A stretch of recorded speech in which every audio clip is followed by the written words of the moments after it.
recent article about the development of The Last of Us 2 by the magazine GQ said that the first Last of Us was, quote, a totemic game, often hailed as the greatest of all time, which I found strange because I've been able to completely ignore its existence for years and haven't heard more than a few words to the contrary, certainly nothing as glowing as greatest of all time.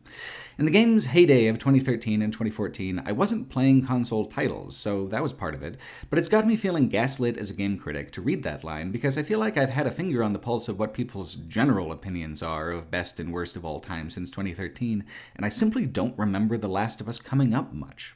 Did I sleep then on a totemic game, one of the greatest of all time?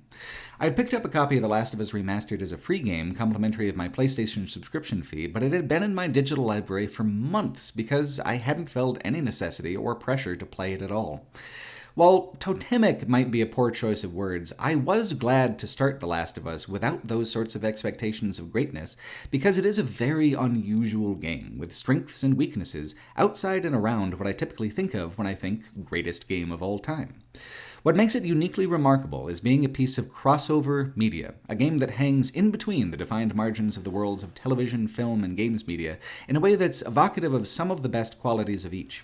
However, in games media specifically, The Last of Us is quite frequently surpassed by contenders from a variety of subgenres who take something The Last of Us did well and does it in a way that's narrower but more obviously deft. The Last of Us is not a bad game. I'm not saying that at all. But it fails to leverage much of anything that makes games special as a medium to instead add interactivity into what's, at its heart, an HBO limited series. Ironically, of course, here in 2020, the game is finally being reverse-engineered into an actual honest-to-God HBO production, but even at the time, that was quite clearly what it wanted most to be. Over and over while playing The Last of Us, I was reminded of a concept from Ernest Cline's nerd novel Ready Player One. In the movie version, the characters face a challenge where they visit the Overlook Hotel from The Shining, but in the book, that challenge is one where the main character suddenly, unexpectedly finds himself in the opening scene from the movie War Games, in Matthew Broderick's role, losing points if he deviates from the script and gaining points if he imitates Broderick's mannerisms exactly. If you're a superfan of something, like zombie media for instance, there's a desire to somehow participate after the fact in a way that's generally impossible with passive media. The thing you love was constructed without your input, it doesn't require your input, but you want to feel as if you have some ownership in the thing anyway. Sure, you love Matthew Broderick in War Games, but don't you sometimes wish you were Matthew Broderick? Not just experiencing the emotions, but performing them as well. The book called this speculative game genre flick syncs, a kind of natural progression of what Rock Band and Guitar Hero did for music, but applied to cinema. The Last of Us 1 is a standalone original work. You don't know all the words beforehand, but the way it leans into genre conventions and tells its story so straightforwardly and unironically means that if you're at all immersed in a wider world of zombie media or post-apocalyptic survival media in general, the plot beats will all be familiar and comfortable all the way through. The Last of Us doesn't have level design or mechanical systems that do anything besides serve the plot and serve the atmosphere, meaning that your role in The Last of Us is not so much survivor as it is actor. If you're a fan of prestige television, The Last of Us is as close as I've ever seen to a genuine flick sync. Its satisfactions aren't based in any of its mechanical properties or interactive properties, but in how robustly it allows a player to feel themselves inside of a more traditional media experience. Let's begin at the beginning, with the game's genuinely amazing opening sequence. So here's a fact about post-apocalyptic games versus immediate apocalypse. A present-tense apocalypse is harder than shit to animate. The amount of chaos you'd have to present to do something as effective as, say, the World War Z movie's opening sequence is just staggering. To try to create a cinematic moment of present-tense apocalypse on PlayStation 3 hardware is an act of colossal ambition for the developers, an ambition that they completely nail. You begin as a teenage girl, Sarah. Things seem extremely normal at first. You explore your room, you go downstairs, but as you go, the tension builds with a sure steadiness as sirens begin to wail and the empty house starts to feel oppressive. Then, just in time, Dad appears. Things will be fine now, surely. Putting the player in Sarah's perspective is a key choice because it not only better establishes a normalcy, it establishes early on a sense of panic and vulnerability that Joel, her dad, will share as the game continues.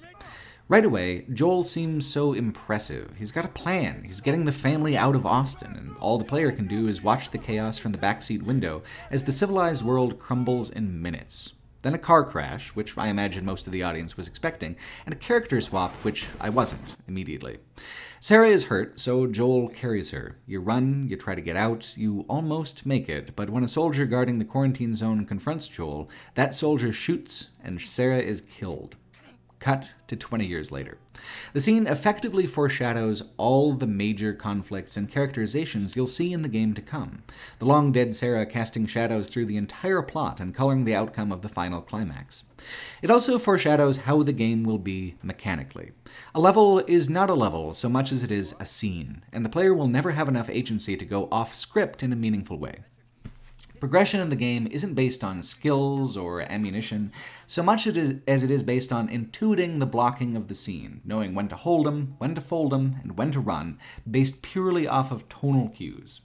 I want to stress that I don't necessarily think this is bad design. I'm focusing so much on the cinematic linearity of the game because the amount of directorial control the game wields versus the amount of player control you have available to you is unusually lopsided as far as games go. The Last of Us and its commitment to this approach and style almost pushes it out of the stealth action subgenre it's generally considered a part of, and puts it as much in step with a title like Outlast as something like Splinter Cell. This refusal to yield ground to the player so it can maintain its tone and intent allowed The Last of Us, however, to be the groundbreaking title it was at the time. Consider the PS3 era it was part of when it originally came out, an era of stylistic success that culminated in God of War 3. The Last of Us, with its ability to so effectively mimic high-budget premium cable storytelling, handily surpasses other attempts from that hardware generation, like Grand Theft Auto 4. The quality of its digital actors' performances were industry-leading at the time, and still stand up as being compelling and convincing throughout. Presentationally, The Last of Us was something very special. What makes it special also makes it divisive. More than any turn of the plot, the most shocking thing about The Last of Us is how able it is to get away with having the most minimalist gameplay of any AAA action title I've ever played. This is what, to me, gives it the feel of a flick sync. Getting the most out of the experience isn't about being surprised or being expressive through gameplay. It's about anticipating what's coming up, knowing your role, knowing the props, and hitting the cues.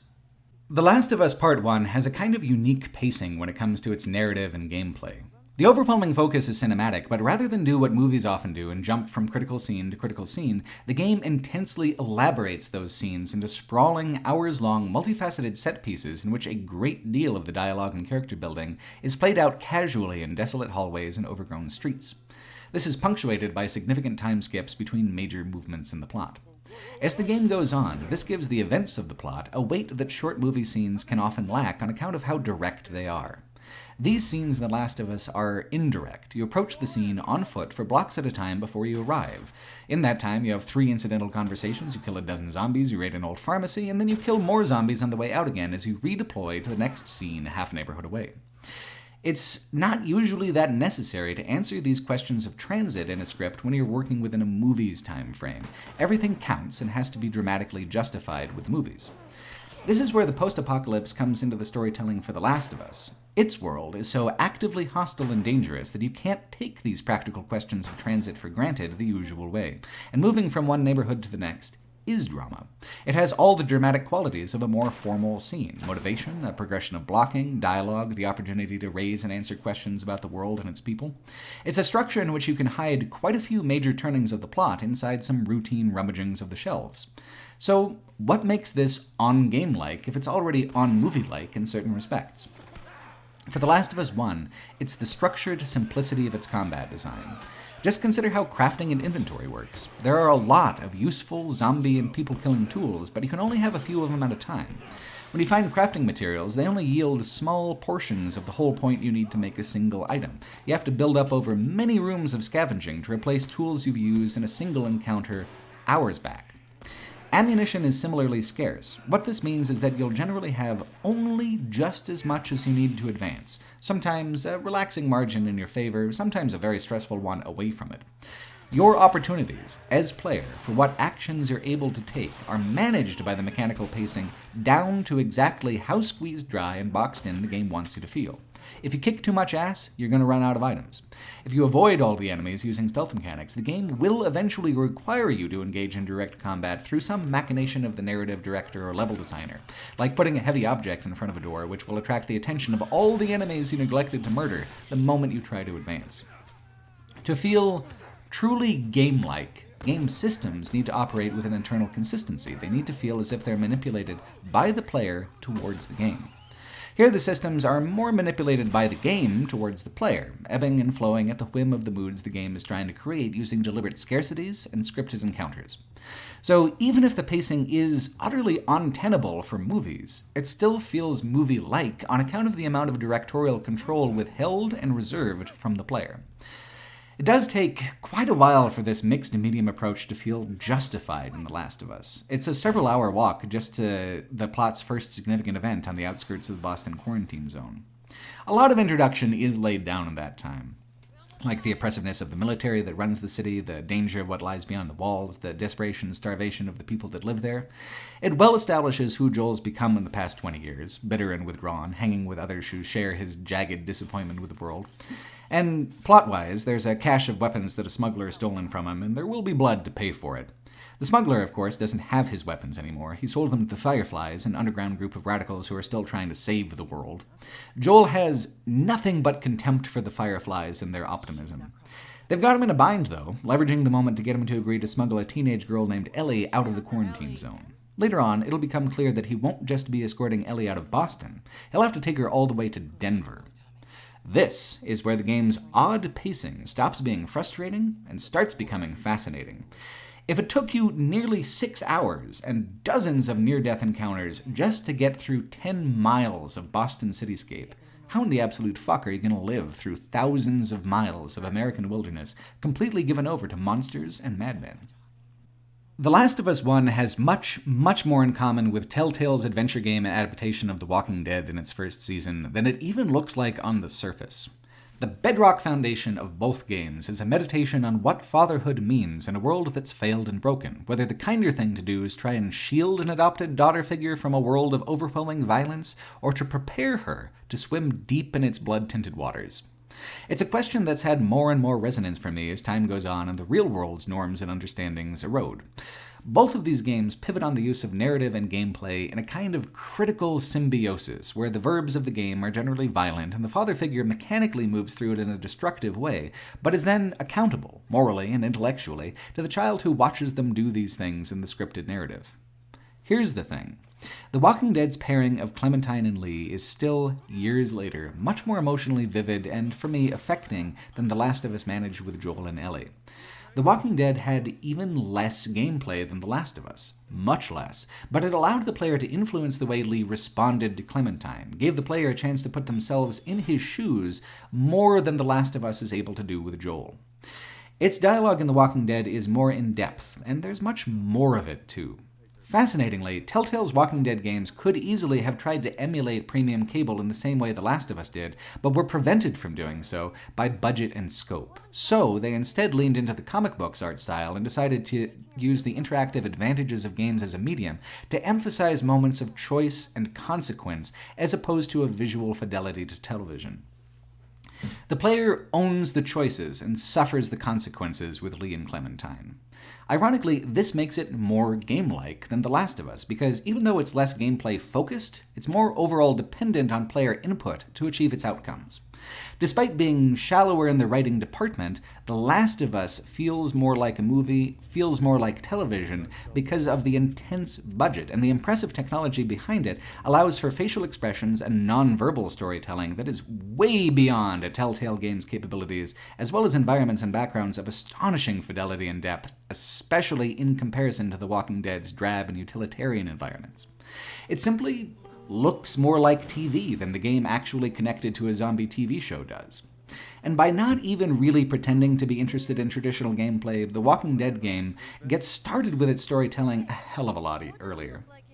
The section in Boston leading up to the Fireflies and Ellie doesn't actually do any more storytelling than a compressed 3 or 4 scenes of TV might, despite taking hours longer. It's only when Ellie shows up that the game begins in earnest, because it's her dynamic with Joel that carries the momentum of the game's tonal ambitions through the twisting and turning of literal miles of corridors that the game sometimes sets in between you and the next major plot development. If you're going to decompress your storytelling and decompress your environments, you can't allow the current of the action to become stagnant. There has to be something pushing you along besides curiosity and weapon upgrade points of dubious practical value. That thing in The Last of Us is Joel and Ellie, the long-bereaved father and the prickly orphan. While I think the relationship between Clementine and Lee is more dynamic and deeper, the difference in perspective between Joel and Ellie is arguably more significant. Clementine is much younger. She forms her opinions based on Lee, and the world she grew up in was previously a zombie-free one. Ellie, on the other hand, has got a lot of life already under her belt. All of it lived in a long zombified world of soldiers, barbed wire, and loss. Joel looks at Ellie and sees not only Sarah, the daughter he lost, but also the world that died that same night 20 years past. Ellie looks at Joel and sees what lies ahead of her, a life that ain't livin', a heart that's all shriveled up inside a filthy plaid shirt. They are compellingly opposed people, barely alike at all. And that's what's going to make them such good road trip companions. The Last of Us uses its level progression to maximum effect when it comes to the world building, choosing each of the extremely lengthy stops on its journey to best illustrate the world in a complementary, cumulative way. At first, it seems like you'll legitimately never leave Boston. So long does it take to creep through its outskirts and shattered downtown. But by the time it's done, there's no world concept or game concept that won't have already been made understood to the player. The rest of the game stacks and amplifies those ideas, level by level. First, Joel and Ellie need a car. This being 2 decades past most cars' scheduled maintenance, that is a tall order. There's too many questions for a big time skip, but a little break in the pacing after such a long moment-for-moment sequence in Boston allows for a soft reset of the entire mood and pacing when Joel and Ellie reach western Massachusetts, where someone might have a rig they can use. Here, the game starts giving the player a small amount of exploratory power by allowing you to pick through and look around a whole couple blocks of the town to scavenge and have conversations as you stuff junk in your pockets. It is distinctive, but limited. There are plenty other games, from Fallout 4 to Dying Light, that do scavenging in a way that's both faster and more meaningful. In a purely gamified context, Last of Us 1's exploratory moments are unusually simple. They don't even have Ubisoft-esque puzzles to open up caches and content. What lockbox puzzles there are only happen occasionally and can be easily solved by the solutions they put within arm's reach. These solutions are within arm's reach because moving beyond the immediate area will advance the level in a way that locks content behind you. If you want to be thorough, you have to be thorough in a very specific way where you don't accidentally trigger a cutscene before you're ready to be done. The reason the scavenging sections aren't more obviously gamified with puzzles seems to be a desire to preserve a sense of naturalism. In miniature, the naturalism does come through with the amount of care and detail. Time was spent thinking about the inhabitants of the explorable houses and businesses, the way they lived, how they fled, if they died there, what sort of people might have come through afterwards, or was it all sealed up and untouched for 20 years? The environmental storytelling is of a caliber much higher than something like Fallout 4's skeleton tableaus. It's just so unnatural in the very obvious way the explorable neighborhoods are sectioned off, and the structural necessity of communicating to the player all the ways they can't go and all the things they don't need to pay attention to, that it kind of nullifies the realism gains made in the micro details of the set design. Because the props of the game are so limited, and it takes so much of everything to reach an actionable amount of an item or item component, that scavenging feels both critical and pointless in varying ways. If you don't collect and collect and collect, you'll never make progress, but rarely does that progress help you right now. This can sometimes sap the joy from the experience, especially if the area is anonymously industrial or too ruined to have a lot of detail, where you're just sort of running along flat surfaces to make triply sure there isn't some hidden cache of 6 or 7 weapon upgrade parts out of the 70 you're trying to get for the next upgrade. Nearly all of the game's achievements are about 100% collecting one category of item or upgrade, which holds no sway over the gameplay, yet it does still suggest that meticulous surveys of all nooks, crannies, cabinets, and shelves is the intended playstyle. Which adds frustration, of course, when you inevitably end up, moving the story along by opening what you thought would be a closet, but turned out to be a plot event. The initial quest to search the town for Joel's smuggler friend and get the truck blossoms from the quiet of the early explorative moments into some extremely tense zombie action as you move to the side of town that the smuggler doesn't go in search of a battery for the truck. As you move away from exploration towards combat and scripted encounters, the momentum really picks back up. The Last of Us uses these non-combat interludes to tremendous atmospheric effect, but they really drag mechanically because of the chore-like routine of scavenging. They are too linear to adequately get across the openness they're trying to suggest. They're just bubbles stuffed with extra content as you're sucked further and further down the content tube.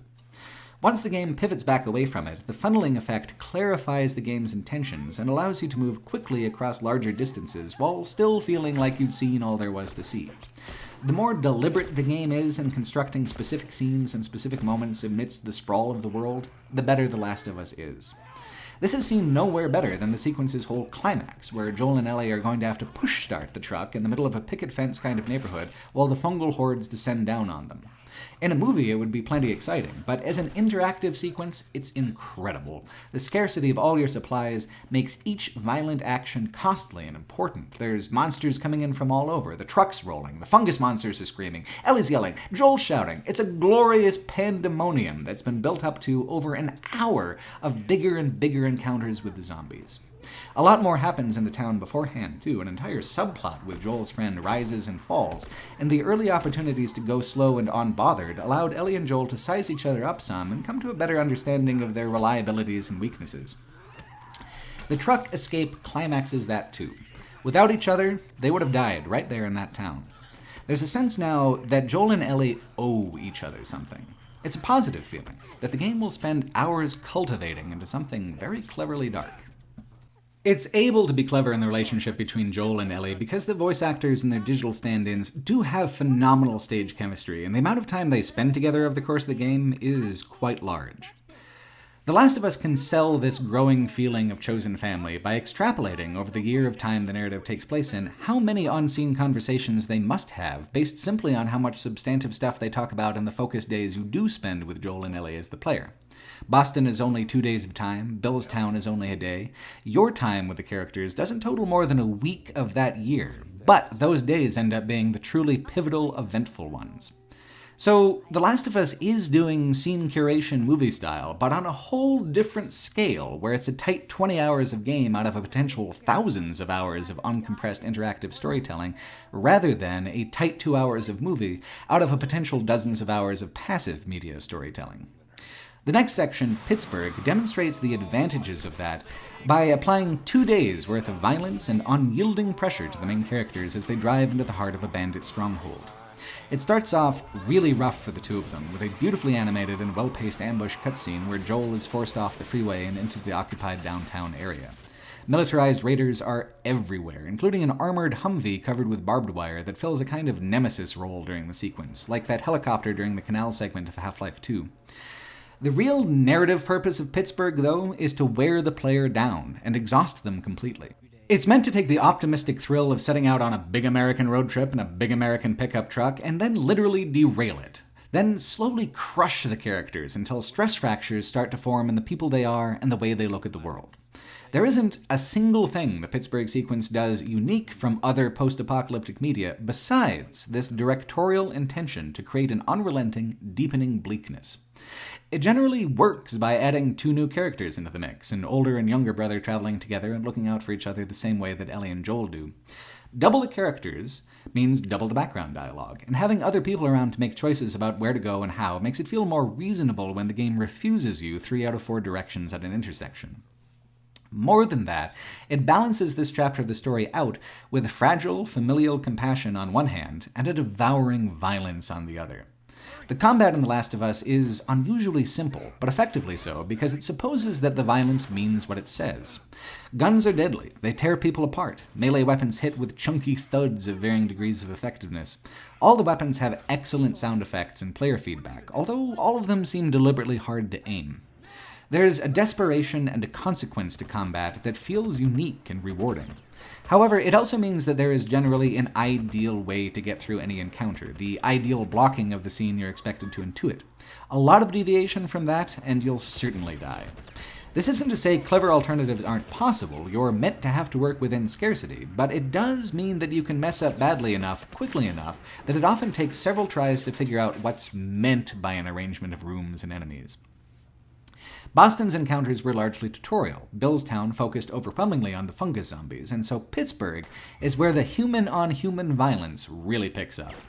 The feeling is surprisingly intense, as they're better hunters than the zombies by a good margin. They see your flashlight, they coordinate search patterns, they seem threatening in a way that goons usually don't in a game. Perhaps because they outmatch Joel unless the player is able to gain the upper hand and thin them out a little bit beforehand. There are so many of them flooding through the city that there's no sense that they'll just run out of dudes at some point. They own this place. You're trespassing.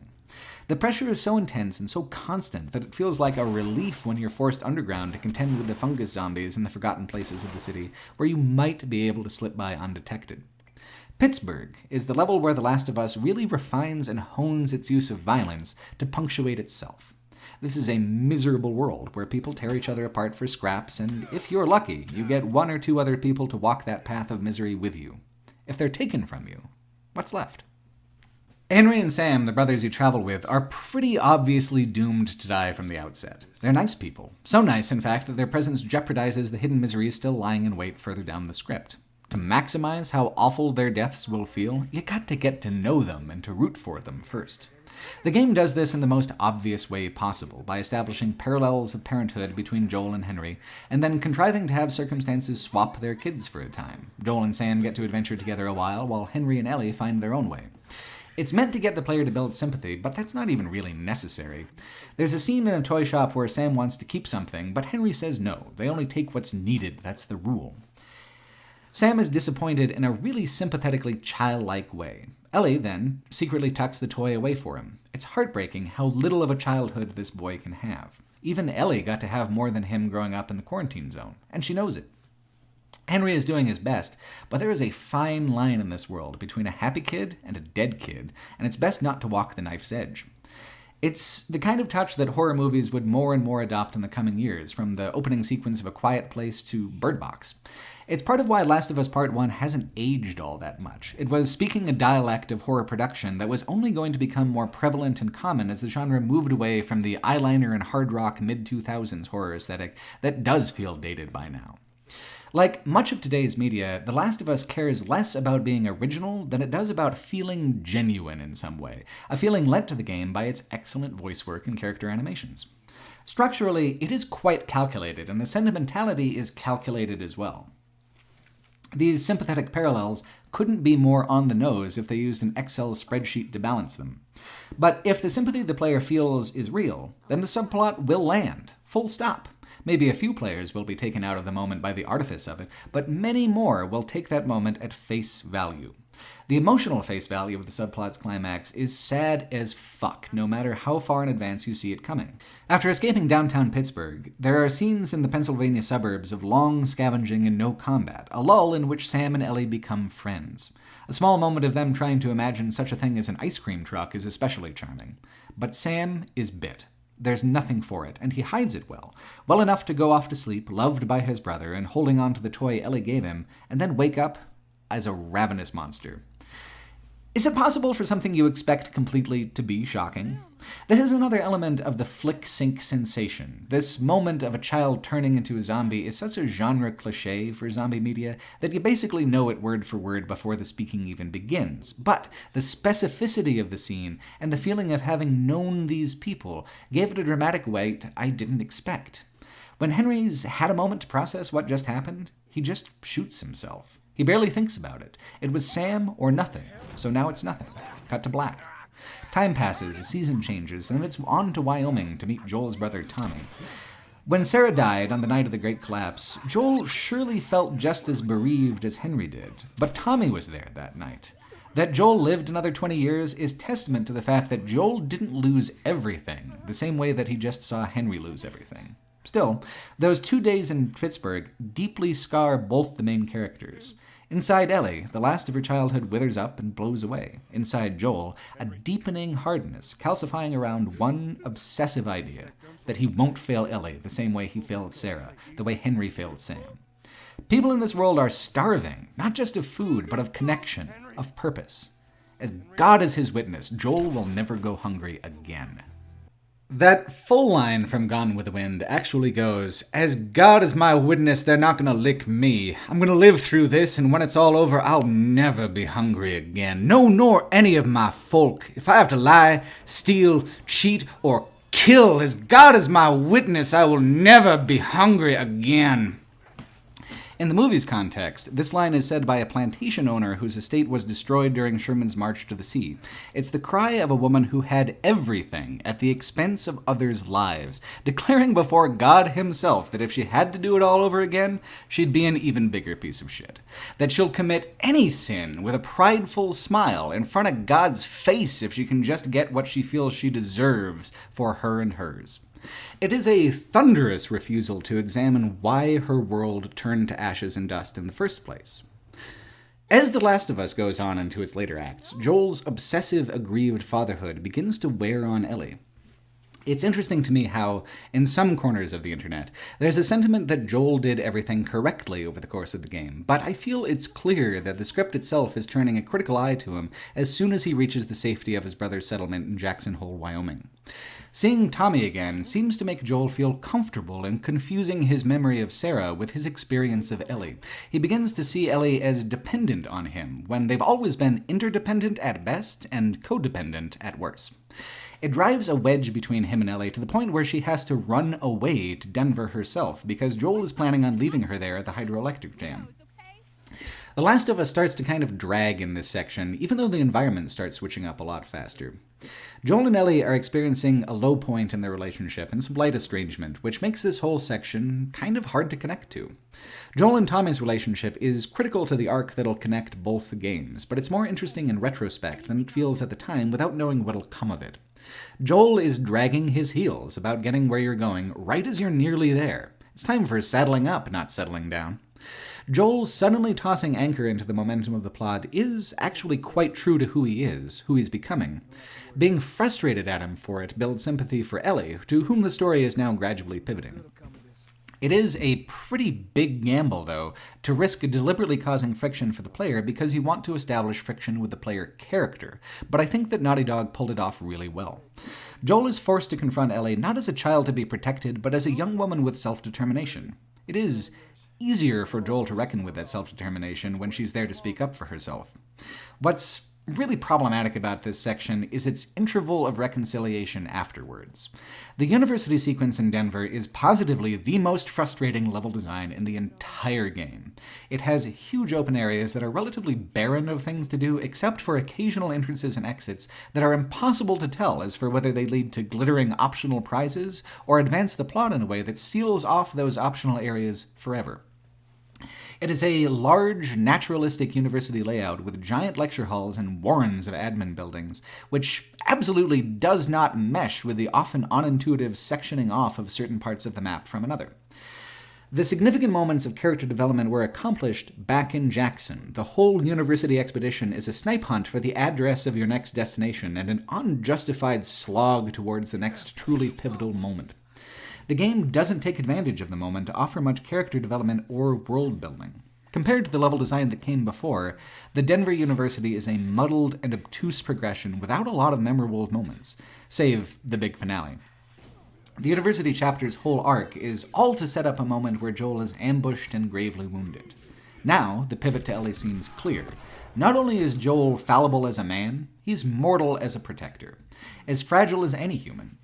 Right as the game had settled into a rhythm that felt rote and routine, it took the creative leap to throw its whole status quo out the window, all at once.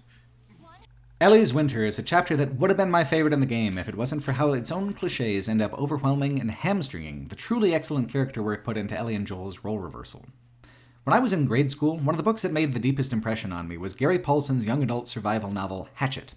The sense that book gave me of both the crushing isolation of deep wilderness and the soaring adventure to be found and not letting it kill you left an indelible mark on 8-year-old me. In 1996, Paulson wrote an alternate ending sequel where his teenager had to survive a harsh winter. Brian and Ellie would have been about the same age in their respective stories, and it was hard for me not to think of them in some kind of parallel, one in a sanitized and more grounded setting, and the other in a blood-soaked miasma of fantasy, yet both of them forced by isolation and hardship to become a greater version of themselves, to grow up in the face of nature's indifference. The Last of Us, violent as it is, carves out a huge amount of time to allow Ellie a coming-of-age narrative that defines her vividly for the games to come. As this sequence opens, Ellie is hunting a deer in the deep winter, weeks after we had last seen her, and she's having a rough go of it. She follows the wounded animal to an abandoned logging mill, where she runs into the chapter's big complication, the threateningly amiable strangers. Like with Henry and Sam, you understand their function in the narrative as soon as they appear, and nothing they do deviates from your expectations of how that'll turn out, save the skill of the line reading. They're bad cannibal men with bad intentions. Obvio. They barely have their shit together enough to sell a contrary story to a teenager who's never watched television, let alone an audience of players who have probably seen over half the movies the story arc was cobbled together from.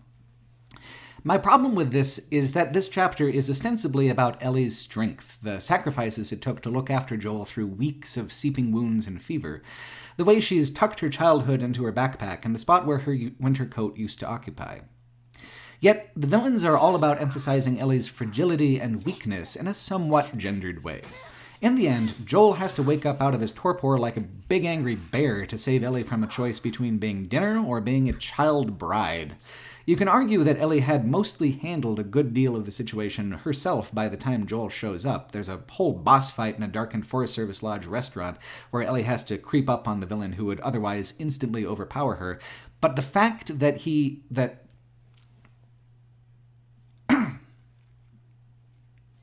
But the fact that Joel shows up to be Mad Sad Dad at all feels unnecessary, almost as if the game is afraid that if Ellie does it all herself, then it diminishes Joel somehow. The action set pieces, like early on in the mill when it's under assault and you help the strangers before they turn on you, are really just fantastic, and the swap from the vivid greens and golds of summer and autumn to a more pensive, moody winter grayscale makes everything feel freshly strange. This was the game's chance to really lean into Ellie's coming-of-age story with a wickedly violent twist, like the way Jennifer Lawrence's character arc plays out in Winter's Bone. But the choice to menace Ellie with leering cannibals at this juncture runs counter to that by putting such a spotlight on her youth and gender, instead of her individuality and capability as a survivor. Those complaints aside, what's significant here is that this is the very back quarter of the game we're in now, and instead of settling into a routine, it's mixing everything up and keeping things novel. Now, Joel doesn't see Ellie just as a surrogate for the daughter he lost. Now he owes her his life in a major way. They are well reconciled, the snow is melting, and there's a distant hint of hope like campfire smoke in the breeze. The stage is now set for the tragedy that the game's been building to the entire time. Not just quite yet, though. Your arrival in Salt Lake City heralds what's perhaps the game's most iconic scene, the wandering giraffes. These giraffes majestically stroll through the old streets of Salt Lake City in brilliant daylight. One reaches its head down, and Ellie's able to share a moment of connection and tenderness with the strange creature.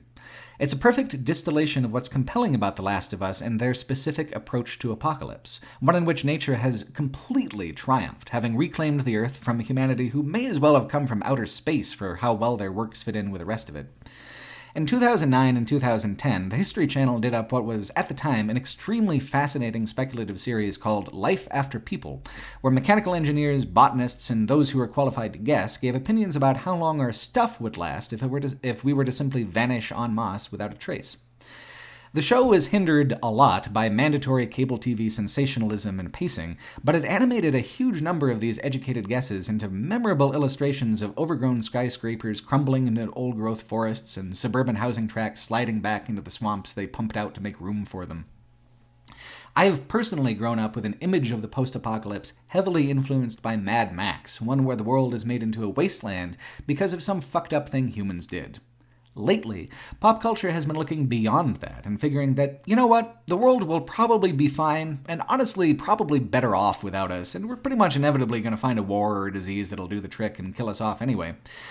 I'm honestly not sure if this is more or less pessimistic than a wasteland apocalypse. It's likely a lot to do with the fact that in the 60s and 70s, when the wasteland apocalypse really came into vogue, there was a worry that industrialism would overwhelm the world, and there's a sensation now that that very same infrastructure is largely just rotting around us. Cities built on 20th century promises like Detroit have taken on characteristics of ghost towns, with neighborhoods left incompletely to rot while life goes on around the ruin. A nuclear wasteland felt right for the Cold War.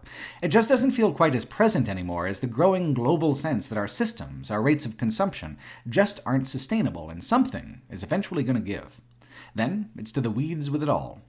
The Last of Us, with its nightmare fungus, adds the twist that the weeds didn't wait quietly but took a more active role in shooing humanity off the stage. The backdrop for all the misery and violence in the game world is often gorgeously scenic, which adds an interesting tonal flavor to everything. The majesty of everything around you, combined with the daily struggle just to witness it, brings out the indifference of nature, underlines how beauty will exist long after creatures with the brain wiring to appreciate it die. It makes a person seem small, worthless, a speck of dust borne unnoticed in the wind. It also makes all the great monuments and buildings and shopping malls more melancholy than a self-made inferno would have, because in this apocalypse, there was still time. There was good left in what we had, and all that's left now is scraps and shadows. Nuclear war is basically suicide at the national level. It's a choice. The ruins are guilty in some way. In this fungal setting, it feels that humanity was murdered, which gives it a more tragic impression. It's a key difference between The Last of Us and Horizon Zero Dawn in terms of verdant apocalypse, because in the Horizon lore, there's still that kernel of guilt where it's indisputably humans that have destroyed the world. They built robots that ate it all up and then apologetically ceded it to try again next time. For The Last of Us, the world has utterly moved on from humans, and humans just can't let go of their same old shit. That's what's so moving about the giraffe scene. It's a moment where Joel lets go of his world a little to meet Ellie in hers. Ellie's world is empty of a lot of things, but beauty, ironically, is always nearby. Like a couple other moments in the game, you're invited to linger here with a vista you have to nudge Joel out of with a button press when you want to move on.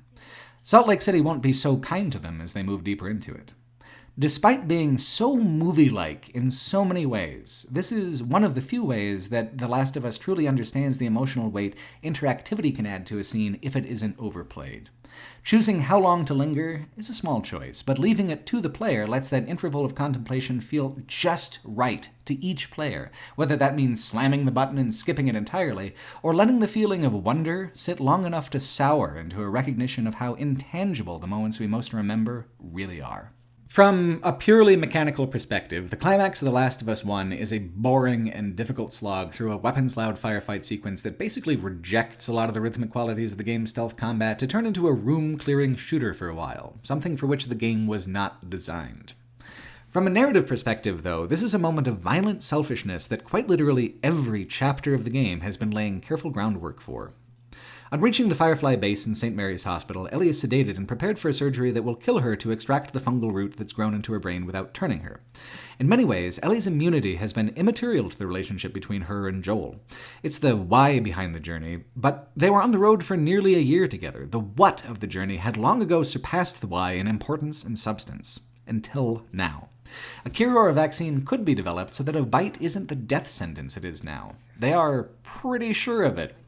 These are some of the last qualified doctors, with the last remaining equipment in the world even able to do the job of translating Ellie's immunity into something medically useful. Everyone is grateful to Joel and to Ellie for their sacrifice, but this could be it. The end of the world. There's a recorder you can find later on that some say equivocates on this, but it doesn't seem like that to be the case to me.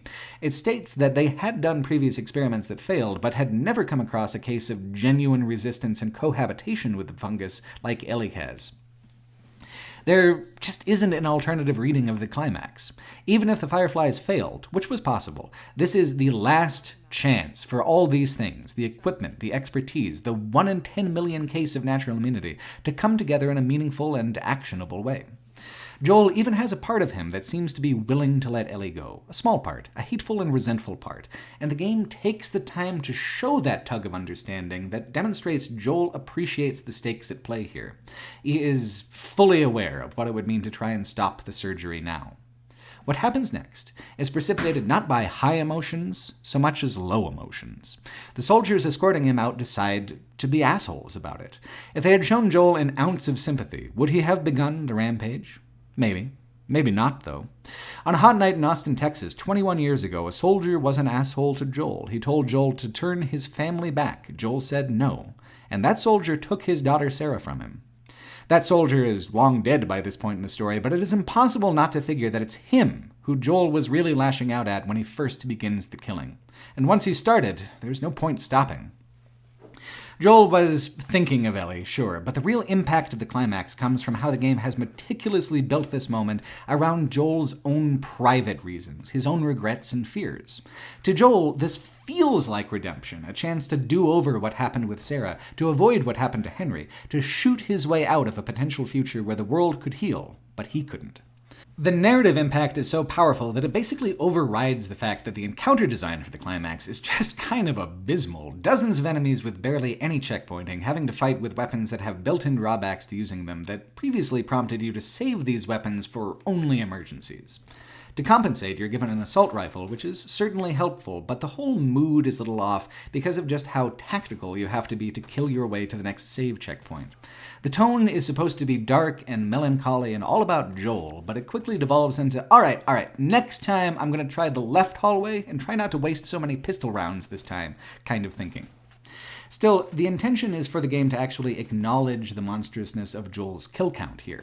He doesn't just gun down the guards, he kills the unarmed surgeon and then kills the Firefly's leader so she doesn't send anyone else after Ellie. What he does, by human standards, is fucked up beyond belief, and The Last of Us, to its credit, doesn't shy away from that, but embraces it to color more darkly how the player views the entire story so far. All the moments of connection, all the moments of love, and then that love was weaponized in a way that crumbles any hope of a less violent world for anyone, not Joel and Ellie. And it wasn't on account of Ellie. Not really. It was because of that scared infantryman 2 decades ago who taught Joel how casual it can be to take a life. If it was for Ellie, then why would Joel be so ashamed to tell her that he decides to give her a half-ass lie instead? Ellie wakes up in a truck, already moving away from Salt Lake City. Joel is there. What happened? Well, they already had all the immune people they needed. They didn't have room. Nothing to do now but go home. Too bad, right, kid? Sorry about your special destiny, but maybe we'll find you some ice cream.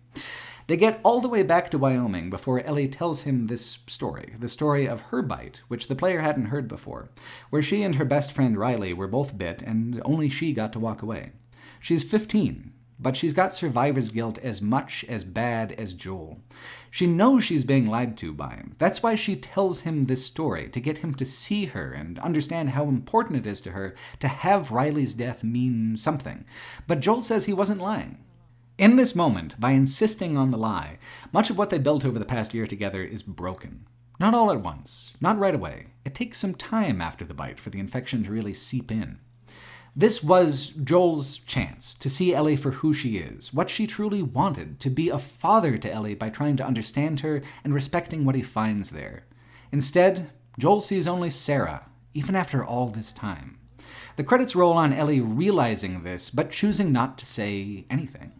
The interplay between the extreme scope of the year-long cross-country journey they went on together and the incredibly narrow focus of the storytelling on how 2 people who mean well could go on to do great evil in the world lands the ending perfectly. There are better zombie games, better post-apocalyptic scavenging games, games with more original plot lines and sharper dialogue, but none of that is able to make a dent in the emotional impact the game has because of its commitment to being absolutely true to itself. The Last of Us takes so much directorial control because it has such strong opinions on its own direction. At first, I didn't trust it. Finishing The Last of Us, however, shines such a light backwards on not only the plot events, but why the game is structured the way that it is, that I actively forgave it many of my initial frustrations. I imagine that on replaying the game, I'll enjoy its linearity a little more. After all, starring in movies easier when you go in knowing the words. In between The Last of Us Parts 1 and 2 is a DLC side story called Left Behind. It's a fascinating bridge between the first and second game because it expands our understanding of Ellie backwards before she met Joel in the final days of her childhood, and then forwards to the Ellie we see in The Last of Us Part 2 by expanding on her winter chapter and showing, more concretely, the lengths that she would go to protecting Joel in return. Narratively, it's valuable. Mechanically, structurally, Left Behind is the worst elements of the design, teased out from where they usually are nestled together, and displayed alone with their warts for all to see. The two narrative threads run in parallel in several different ways, which is something the writers very much like to do in all of the Last of Us games. It's a tale of two malls. In one mall, in Boston, Ellie spends the day with her friend Riley. She already told Joel and told the audience how that's going to end. In another mall, out in snowy Colorado a year later, Ellie searches through the rubble to find a trauma kit so she can close up Joel's wounds and treat him with antibiotics. What's odd is that these stories are completely bisected into character moments and gameplay interludes. 14-year-old Ellie is artificially prevented from doing anything she might have been supposed to learn to do with Joel by restrictively linear design, even more linear and even more strict than the original game, while 15-year-old Ellie doesn't have anything to do besides extremely simple puzzles and simplified combat encounters that restrict your inventory down to the absolute bare minimum. Running these stories in staggered parallel doesn't do either of them any favors, besides teasing out the ending of each thread for the longest bearable amount of time. What let The Last of Us 1 work better than the sum of its parts is that it never stuck with one particular presentational style for more than a 10 or 15 minute mark, and then those styles would transition naturally from one to another. Left Behind breaks itself into such artificially discrete chunks for such long periods of time that it feels clumsy, which is odd considering it's a much more focused story with a much more narrow intention. The other problem is that the flashback sequence is just a more robust exploration of two things already covered in the main game. One, what Riley meant to Ellie, and two, what Ellie's transition from girlhood to the murderous woman she is in Part 2 looked like. What we needed to know as the audience, we already knew, that what happened with Riley affected Ellie so much that it's literally her climactic revelation. We know how Ellie changed because we were there at the key moments through the whole process. However, Left Behind fills in enough blanks to well justify its place in the story, particularly how Ellie received an education in the quarantine zone that taught her so much of the old world stuff that she already knows without having been born into it. Riley, her friend, returns after a long absence to reveal that she's joined the Fireflies. She has an assignment now, a purpose. Her childhood is about to end, and she's come back to see Ellie and trying to coax her out of hers. Riley's talking so much tougher than she is, though. The focal point for that is a set of squirt guns. They were Ellie and Riley's favorite and possibly only toy until the quarantine zone teachers took them away. Riley stole them and snuck through miles of barbed wire to give them to Ellie, but she doesn't tell Ellie that until they've been hanging out for hours, until she's certain that Ellie will get the depth of the gesture. This is how the writing in Left Behind goes. Grounded, concrete, delivered naturally, melancholy in the understanding of the context around it, but also deliberately sentimental, in a way that doesn't always work. There's a very early moment with older Ellie in the Frozen Mall where she breaks into an off-brand American Girl doll shop, and instead of fussing over any frilly thing, she murders the shit out of a fungus zombie. I was reminded of that Garth Marenghi's Dark Place quote that goes, "I know writers who use subtext, and they're all cowards." Left Behind is likable, but it's categorically unwilling to be subtle. Some of this certainly has to do with perspective, namely that a lot of the production team are kind of guessing at the experience of being a teenage girl and leaning on symbolism to fill in some of the gaps in a clumsy way. The other thing is that we, the players, know how this story will end, so the dozens of little moments of fun and friendship that Ellie and Riley share in such rapid-fire succession feels cynical, a conscious accumulation of sentiment for the express purpose of just knocking it back down again. The merry-go-round scene is my example for that. After turning the power back on for the mall, the girls go round and round the wheel, and they have a deep heart-to-heart. There's part of me that likes some of what's going on, the merry-go-round especially as a symbol being a hokey anachronism even before the fall, but it's especially alien to these two, who never knew much besides barbed wire and ruin. It is just too much, though, in this moment.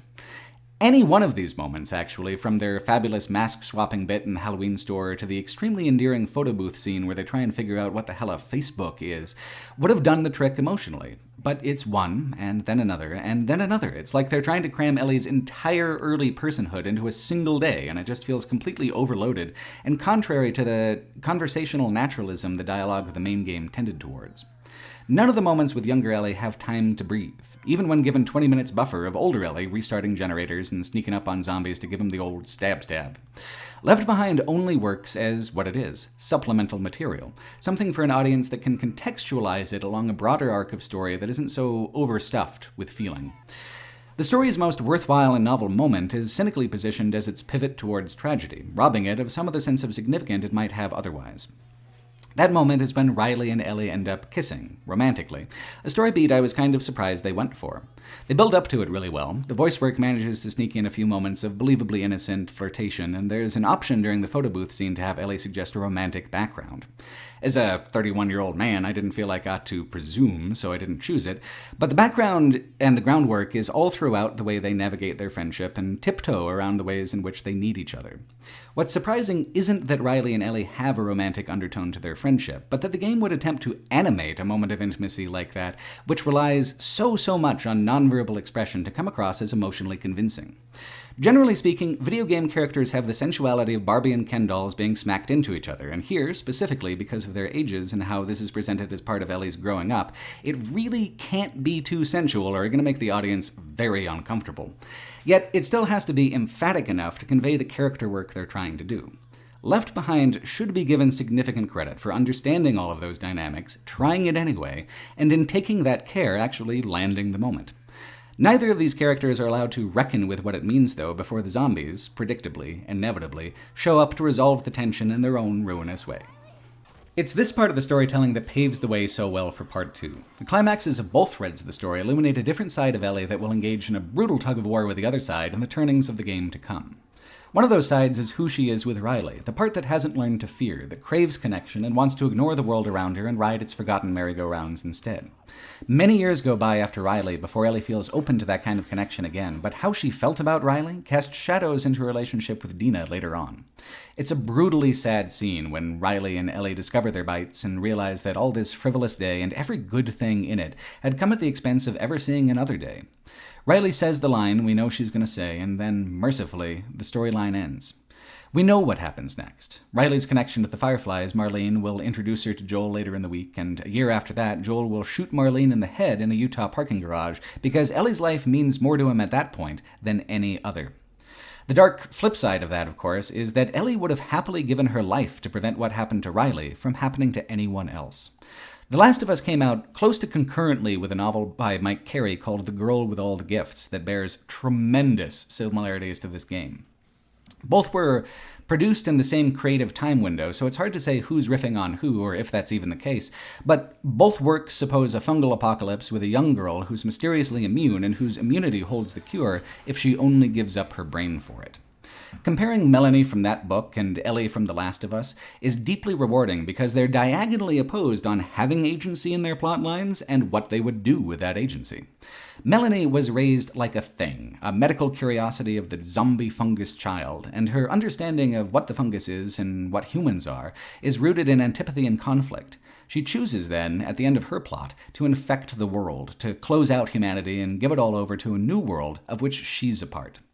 For Ellie, the guilt she feels over being the only one to come home from the mall that day colors her whole world. She wants to atone. She would gladly give her life to let the old world creep back in if it meant that going to the mall, sharing a kiss, and discovering the thrill of living didn't come with the ever-present certainty of dying rough.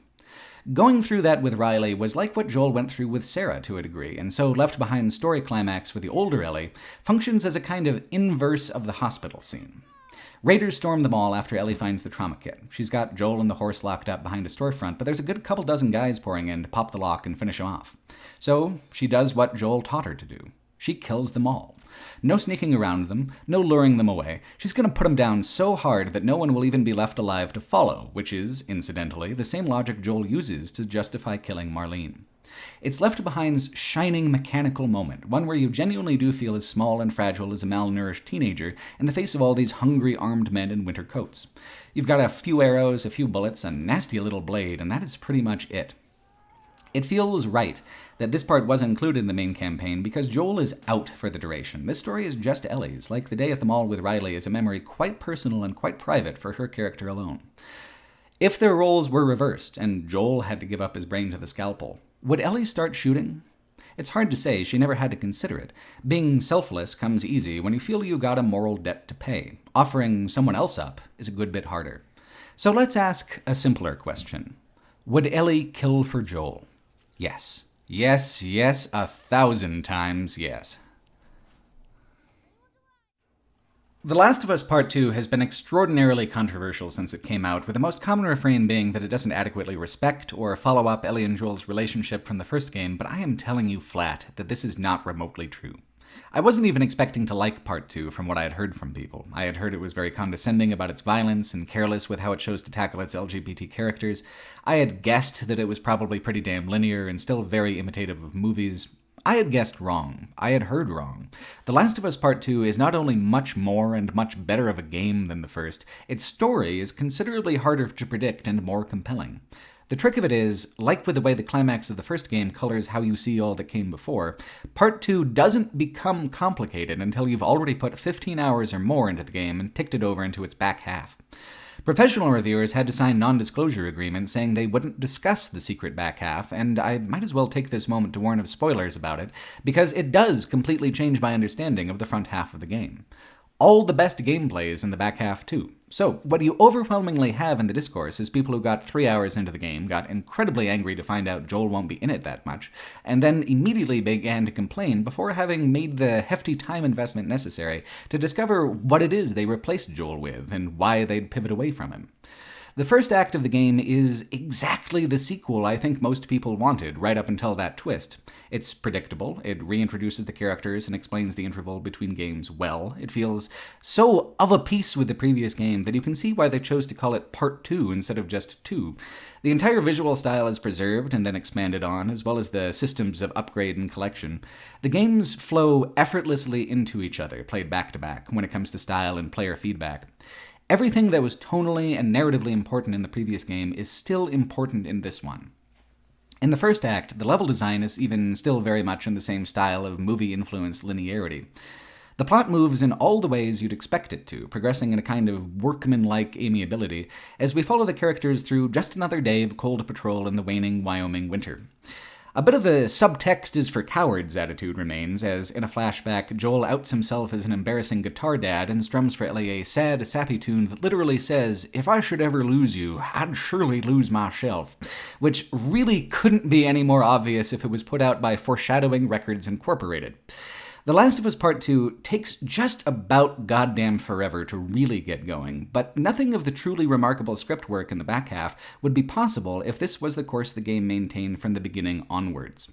Ellie and Joel are estranged for reasons that you can probably guess, but remain for now unspoken. Ellie has a friend named Dina who's trying real hard to become more than that. She has other friends, she has a job, she has stability. She isn't happy, exactly, but she's safe the way Joel wanted her to be. She's a teenager still, in the ways that Joel was hoping to preserve for her. Coming back to Jackson, living this way, this is exactly what Joel did what he did to let Ellie have. It's a comfortable status quo. Think about the last game's pacing, though. We skipped all the days of comfortable status quo. We never spent time with Joel and Ellie on a day that did not change their lives. What's new is that we'll be spending time with someone else whose life will irrevocably change before the sun comes back around. I honestly don't understand how folks thought there could be a sequel to The Last of Us that didn't reckon in a serious way with what Joel did at the end of the first. I don't mean just the tension and the disappointment that's crept into his relationship with Ellie. I mean the fact that he took all hope of a cure and snuffed it out completely, leaving what's left of humanity to fend for itself in the fungal jungle. To anyone besides his brother Tommy, what Joel did was monstrous. He's as much of a villain as any other who hastened the end of the world for one selfish reason or another in broader zombie media. The difference here is that you played as him instead of fighting him as the final boss. The Last of Us Part 2 is all about expanding and exploring how powerful shifting perspective can be as a storytelling tool in an interactive medium. In passive media, sure, books jump between different characters all the time. In movies and TV, it's utterly standard to follow lots of characters through lots of scenes. It's the fixed perspective that are more uncommon in movies. Games are a little different because the creative leverage of a shifting perspective very much depends on the game around it. Like Overwatch has you switching perspective every time you venture beyond your main, but there's no meaning to that beyond the mechanical. The Last of Us 1 generally followed Joel's point of view, with deviations from it used to underline and intensify the ways you identify with that primary perspective. He's very much the main character, and his evolution in the end into actual villain when you think about it is so effective because the player character's actions create a wedge between him and the actual player. He crosses a line so bold and so red that you're more or less forced to turn on him. The interplay between perspectives is between you and him, not him and the characters around him. It's a neat trick, but not one that's sustainable for a second time around. By turning to a more straightforward shifting of perspective, they're actually gaining a lot more usable, significant tension than just the flourish of a cleverly presented twist. And it begins right in the prologue. We follow Ellie all the way up to a moment where she and Dina fall into bed together. All is well in her world, to a point. She and Dina discuss the ages where they both killed her the first time. Like, infected? Dina scoffs. No, actual human people. For both of them, it's young, but for Dina, it's younger. They've lived in a world of monsters all their lives, and what happiness they find is always carved out in some pocket within that morass. We switch perspectives now to a muscle-bound young woman with a perpetual scowl named Abby. Her group seems likable enough, but they're clearly some paramilitary outfit, and they're scouting out Jackson. Abby's being set up for a villain's role, but you're playing as her anyway. This early in the game, it's a novelty. There's too many questions about Abby, and the focus feels very much on Ellie still. The hook here is the wavering question of if Abby's intentions are sinister, and how she'll collide with the characters we know. As she approaches a lookout for Jackson, she alerts a zombie horde. It's amazing how they did the sequence, actually. At first, it seems like a regular little combat encounter, just a couple wandering through the snow, and then a couple more, and then a couple more, and then you're running, and they're suddenly everywhere. The escalation is fluid, more dependent on the interactive moment than any comparable scene in The Last of Us 1. While the prologue is deliberately quite linear, even these scripted moments feel more game-like than they did before, take much better advantage of the player as a player and not just an audience for the unfolding scene.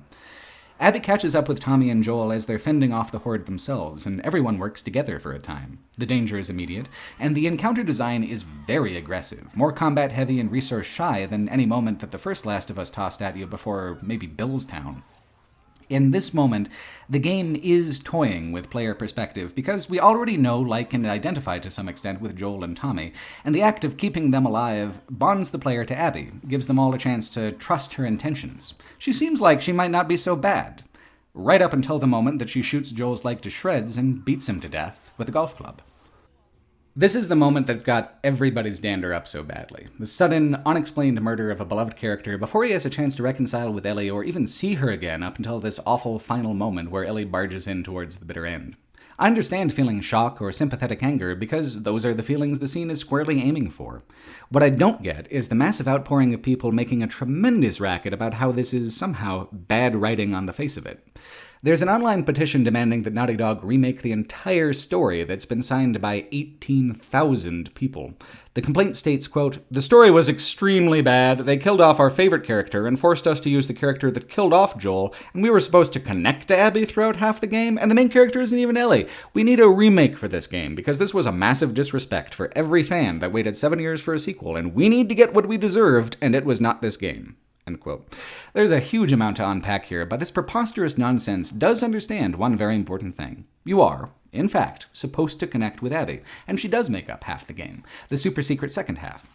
The game lays out in meticulous detail what led Abby to this moment, and more compellingly spends most of her plotline exploring what happens to her afterwards. It's the reverse of the first Last of Us, which began from a perspective of positivity and hope, and then laid out how it could unravel into an act of tremendous selfishness and cruelty.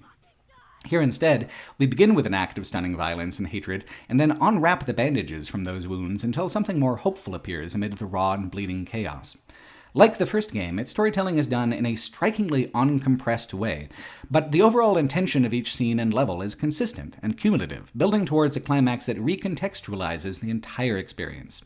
Demanding they change the game, or saying the writing is bad because they killed Joel, seems absurd to me, seeing as the game that unfolds because Joel dies here, in this moment, in this way, with so much left unspoken and unexplained, is more creatively unique and genuinely surprising than anything the first game managed with its paint-by-numbers apocalypse. While The Last of Us Part 1 is emotionally affecting, it is hardly surprising at any turn. The Last of Us Part 2 impressed me, surprised me, took chances, and went directions I never expected it to, and none of those directions would have been possible with Joel in the picture. His story is the first game. Even in Left Behind, the series had pivoted away from him to the meaning of what it is he taught Ellie and who she is without him. The overall arc of the plot uses Abby's perspective to explore Joel and Ellie's relationship in a critical parallel, like what was done with Henry and Sam in the first game, but in a much more comprehensive and dramatically satisfying way. I was deeply entertained by the way the online petition phrased their complaint as, "We need to get what we deserved," because if you asked Abby, she'd tell you that Joel got exactly what he deserved, and she'd do it again in a heartbeat. She would know. Her own dad was the unarmed surgeon Joel killed 4 years ago on the day the Fireflies died. So why don't they tell you right away and avoid this whole situation where people confuse a sympathetic anger on Joel's behalf with a critical anger at the developers for taking their own story in counterintuitive directions? Simple. The game actually wants you to be as angry as all that. I think the developers just expected more people to be able to contextualize that anger within the fiction itself. They don't want you sympathizing with Abby yet. They want you to feel what Ellie does, which is that this terrible stranger showed up out of nowhere and killed the only person who ever loved her for no good fucking reason, and now she will pay. We won't shift perspectives back to Abby after the prologue for well over a dozen hours. We follow Ellie exclusively and single-mindedly, because exclusively and single-mindedly is how she's pursuing her path to revenge. Well, mostly. Dina insists on coming along on the revenge trip, and when they arrive in Seattle, they find themselves barred from the city by old Army quarantine zone gates. To power them, they need fuel. To get fuel, they have to scavenge through the downtown area together. It is by far the closest The Last of Us ever comes to in terms of feeling like a limited open-world design. There is even a little achievement for visiting all of the downtown sublocations. It's the largest of these free roam zones in the game, positioned as it is before conflict really begins in earnest, so there's no sense of pressure anywhere in the game yet. But it's not the only free roam area in the game by any means. Starting with this especially expansive and detailed downtown area, The Last of Us Part 2 is willing to present areas much larger than before, which creates a mechanical pacing much more dependent on its game systems than it was before. It no longer feels completely imitative of film. Now its narrative moments are much better blended into long gameplay encounters, and those encounters no longer feel so limited and prescriptive. No longer is there any sense of an ideal way to do anything. Even the difficulty settings themselves have been completely reconfigured into a set of sliders that adjust enemy strength and aggression, player durability, item frequency, stealth effectiveness. Flexibility in all these departments would be impossible if the level design and rhythm of play wasn't expansive enough to accommodate it.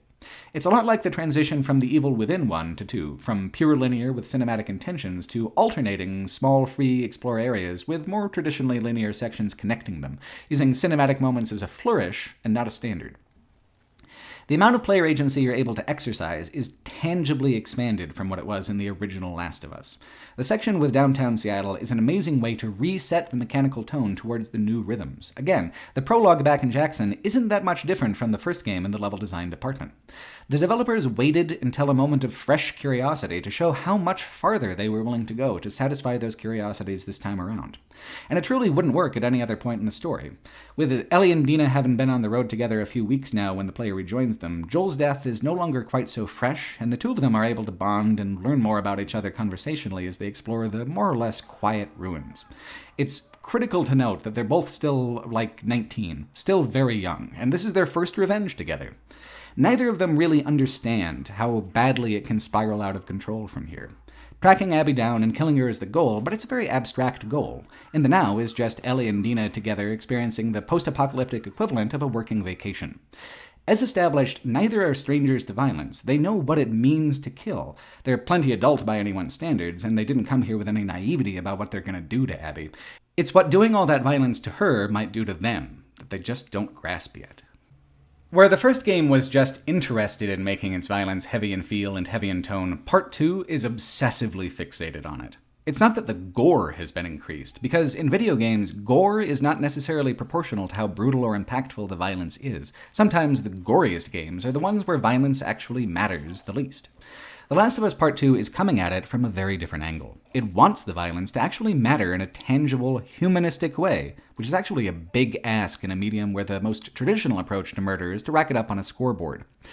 This isn't because games are inherently immature or anything like that. It's that games are inherently artificial, and that artificiality colors the way we interact with them and the ways in which it's easy or difficult to take them seriously. The key ingredient in giving the violence meaningful weight is empathy, something the game understands well. We feel for the people we know. That's why horror movies are 90 minutes long and not 10. There's no emotion and no impact if you leap right into the disemboweling. You want to know the who and the why of the violence as much as the with, what, and how. The Last of Us Part 2 wants you to identify not only with Abby, the narrative villain, but all the poor bastards who serve the role of mechanical villains and hunt you through the misty, overgrown city. A lot was made of the fact that they all have names and react to each other's death with grief. It's actually kind of fascinating. The larger levels and bigger focus on combat mechanics as opposed to scripted encounters means that hit and run tactics are what you'll generally be using. Picking off a couple guards here, running around the corner and picking off another guy there, meaning that live enemies discovering dead ones happens a lot. It feels very different from the usual chatter of stealth game guards. Much more emotional, much more natural, full of anger sometimes and fear other times, and a kind of guttural, rageful shriek on the occasion that you take someone's loved one from them. This has led to an extremely interesting debate about if the game is criticizing you, the player, for playing it. It's a metatextual trick that some games like to pull, and it would superficially go to follow that if the entire design of combat is to be depressing and thematically unpleasant, then the game is calling you an asshole for engaging with it. By raising the stakes of empathy so that it's trying to portray its most basic non-zombie enemies as human and worthy of compassion, and then denying you the opportunity to show compassion to anyone, it's fundamentally unfair and counterproductive to criticize the player for playing and doing that. But is that actually what's going on? The bisected narratives of Abby and Ellie kind of illuminated in a slightly different light. Because the thing is, on Ellie's end, there is a certain amount of justification. Early on, she's captured, and it comes in over the radio that the Washington Liberation Front, the Wolves, have adopted a kill all trespassers policy, and there's no dead dad revenge exemption to the rule. When you swap to Abby's perspective, which takes place over the same 3 days, you see all of the people that Ellie later kills living in the stadium, an orderly society, and not one so different from Jackson, except that when you dive into the notes and the lore, the WLF is pretty awful. It's all these people have got, but they live in a culture of violence and perpetual war already. The game goes out of its way to give credibility to both the argument that this violence was in some way inevitable and the argument that the violence is tragically avoidable. Both are very valid positions to take, and not mutually exclusive either. The Seattle Quarantine Zone long ago overthrew the military and collapsed into a war between the WLF and a religious cult called the Seraphim, and in Abby's plotline, that war ramps up into a frenzy of violence on a scale far beyond anything Ellie inflicted during her 3 days in the city. Those who Ellie didn't murder were bound for the front lines anyway. The kill-all trespassers order is because of the war footing. Hell, the war is the reason why the downtown area is so abandoned when Ellie and Dina first arrive. While Ellie's revenge takes her to some very dark places and leads to completely unjustifiable instances of violence, by and large, the violence that Ellie inflicts is just keeping pace with the city around her. This is why I don't think the game is making an attempt to criticize the player by making its combat uncomfortably human in the violence. The level of brutality exists in the game because brutality is the way of its world, its characters. The player can't choose a compassionate option because the characters themselves can't envision one. We know this violence to be theoretically and philosophically avoidable, to be tragic in its callous disregard and reflexive of selfishness. The characters choose to do it anyway. It's supposed to make us question Ellie, to want her to stop, to drive a wedge between her and the player the way they drove a wedge between Joel and the player in the last game. Except Joel did his evil all at once. Ellie does it a little at a time, minute by minute. Every moment she puts one foot in front of another to go deeper into a city that's trying to kill her just for revenge, instead of going home to love her girlfriend and mourn her father. A major flashpoint for the question of who's supposed to feel bad and how about the game's approach to violence is how they added dogs into the mix. Mechanically speaking, dogs are a fascinating addition to the rhythm of combat, specifically designed to take better advantage of the larger play areas. They patrol with the guards and are able to pick up on Ellie's scent if they intersect with her path. Whatever route you took through the level is now a liability. The dogs aren't especially lethal, but if they catch you, they'll start barking and they'll start biting at you, and you'll have to start brawling with them, and then everyone will know where to find the interloper. It's better to kill them first, but it is deliberately heartbreaking to do so. Say, for example, you quietly slay one with an arrow from the hidden brush. It'll let out a stunned and pained little yelp and collapse, and then the owner will turn around and express shock or maybe disbelief. Bruno, boy, what's wrong? Followed by an angry scream. Supposing, that is, you haven't knocked another arrow to cut the owner's heartbreak short already. It is hard not to feel like the game is calling you a complete piece of shit for having done that, because it was such a visibly, repulsively cruel thing to have done, and you did choose to do it, didn't you? Well, yes, and no, in a variety of ways. You, the player, chose to do it by picking your moment and your weapon and hitting the button. You've picked your moment inside the microcosm of the arena you're in at the moment, but the macrocosm of why you're here and in this position to be killing people's dogs from the shadows is all Ellie's choice and not at all your responsibility. It's hard for The Last of Us Part 2 to successfully split the difference between play and play acting. play, you take some responsibility for. When you play a game of chess, you play as yourself, and you rely on your own skills. It is, in some way, a reflection and expression of the self. Play acting is a creative projection where you're deliberately supposing thoughts and actions outside of the self to explore a role and a story. It reflects nothing on you. It's not like anyone is angry with Anthony Hopkins for being an evil cannibal man, even though that is a huge component of why he's famous. The violence here is not meant to be reflective backwards beyond the player character, but the act of play feels like, in some way, an endorsement of the violence because of your control over it. You wouldn't feel bad in passive media version of the same story. The blame would be simpler to place, or perhaps displace in this case. Ellie put the player in this position. The game's beef is with her. The repulsively empathetic quality of the violence is meant to try to get you on the same page where you're upset with Ellie for all of this as well, and not just cheerleading her and feeling like this revenge is justifiable in some way. The problem, I think, is that all of this is a very nonverbal, metatextual, delicately abstracted direction to approach the character development from, and while I personally very much enjoy how it was done, it's not even 1/100th as explicit with its intentions as it is with its animations. The storytelling it's trying to accomplish runs counter to the expectations of the medium, and counter even to what people usually want out of game combat, which is for it to be fun. Fun, when it comes to violence in games, always means making the impact of that violence evaporatively frivolous enough that it never really feels damning to participate in. The Last of Us 2 throws that understanding out the window, asking you to engage in play acting instead of flat play. You're meant to feel sad about the violence, so on those occasions when you end up feeling exuberantly victorious or tactically clever, because this is still a game about underdog stealth-action, it's vaguely embarrassing in some dramatic way. If you said to somebody, "Aw man, this game is great. The screams of the dying fill your ears with what sounds like real agony and real despair, and you know what else? You can bash in dog skulls with a hammer and stuff."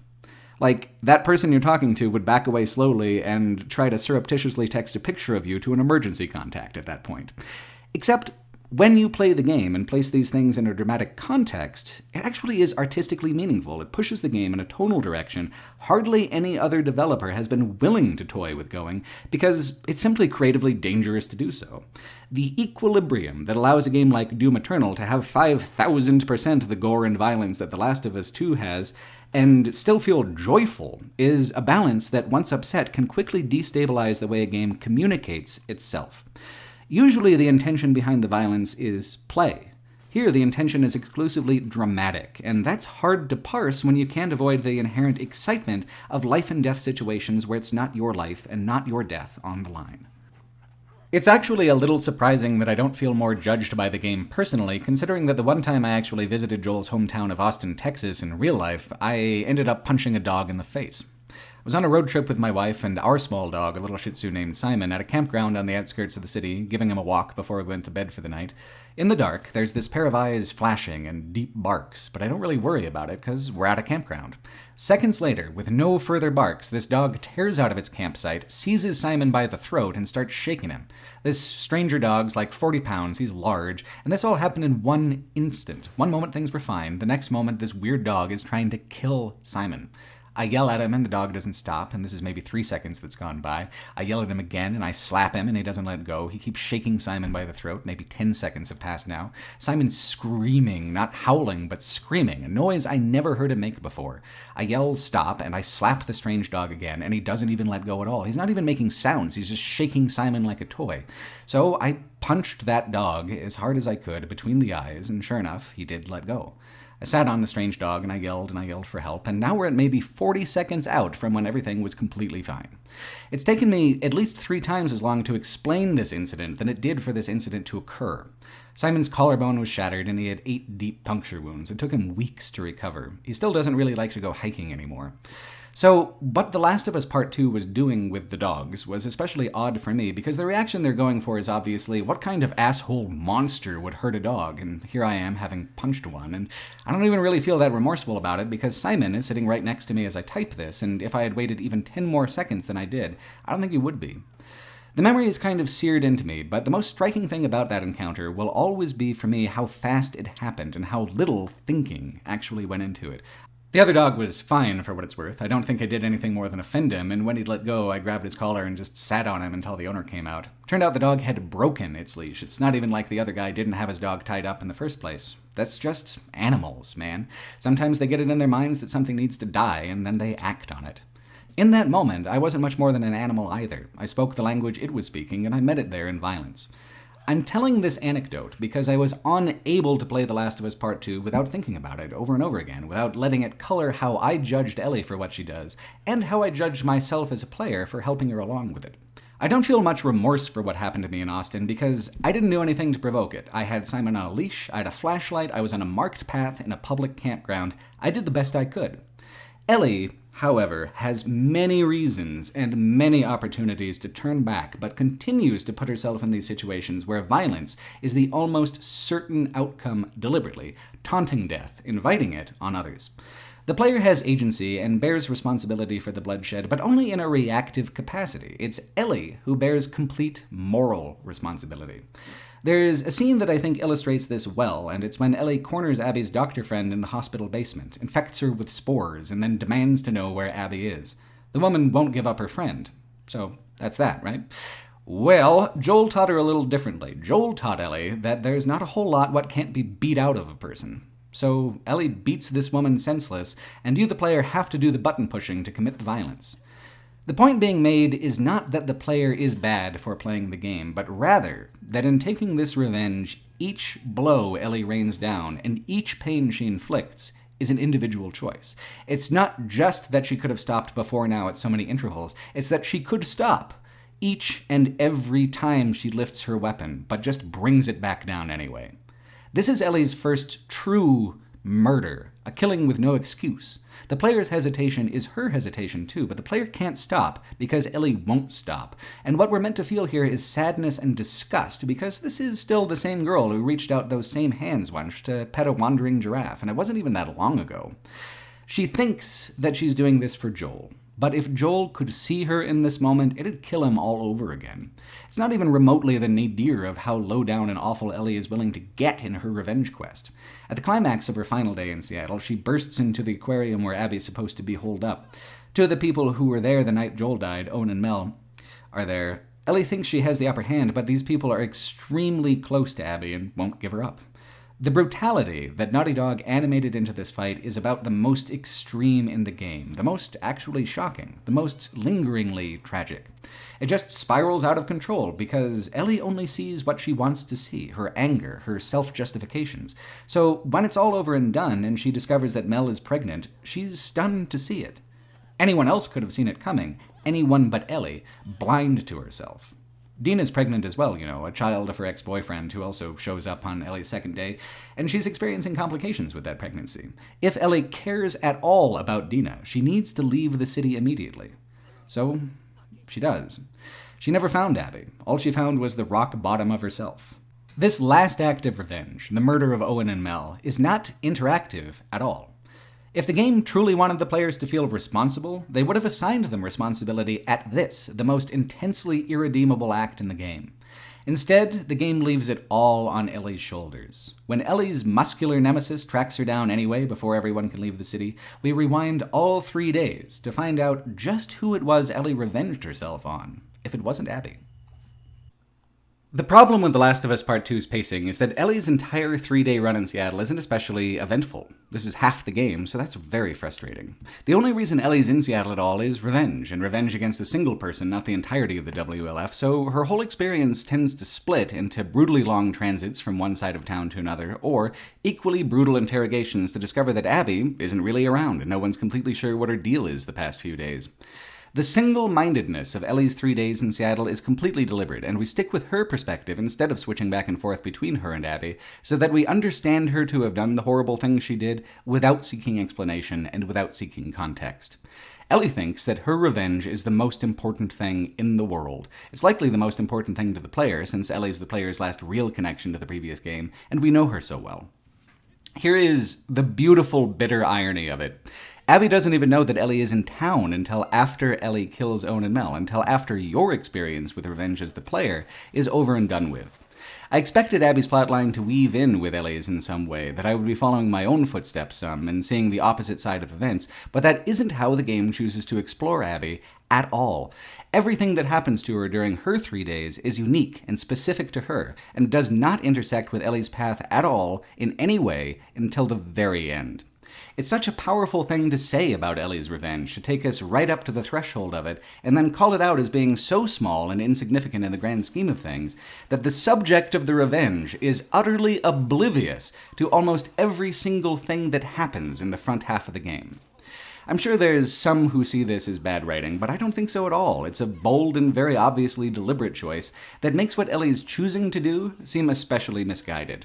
This revenge is barely having any of its planned effects, and the unplanned effects include Ellie having to spend the rest of her life with Owen and Mel's lifeless eyes staring accusatorily back at her.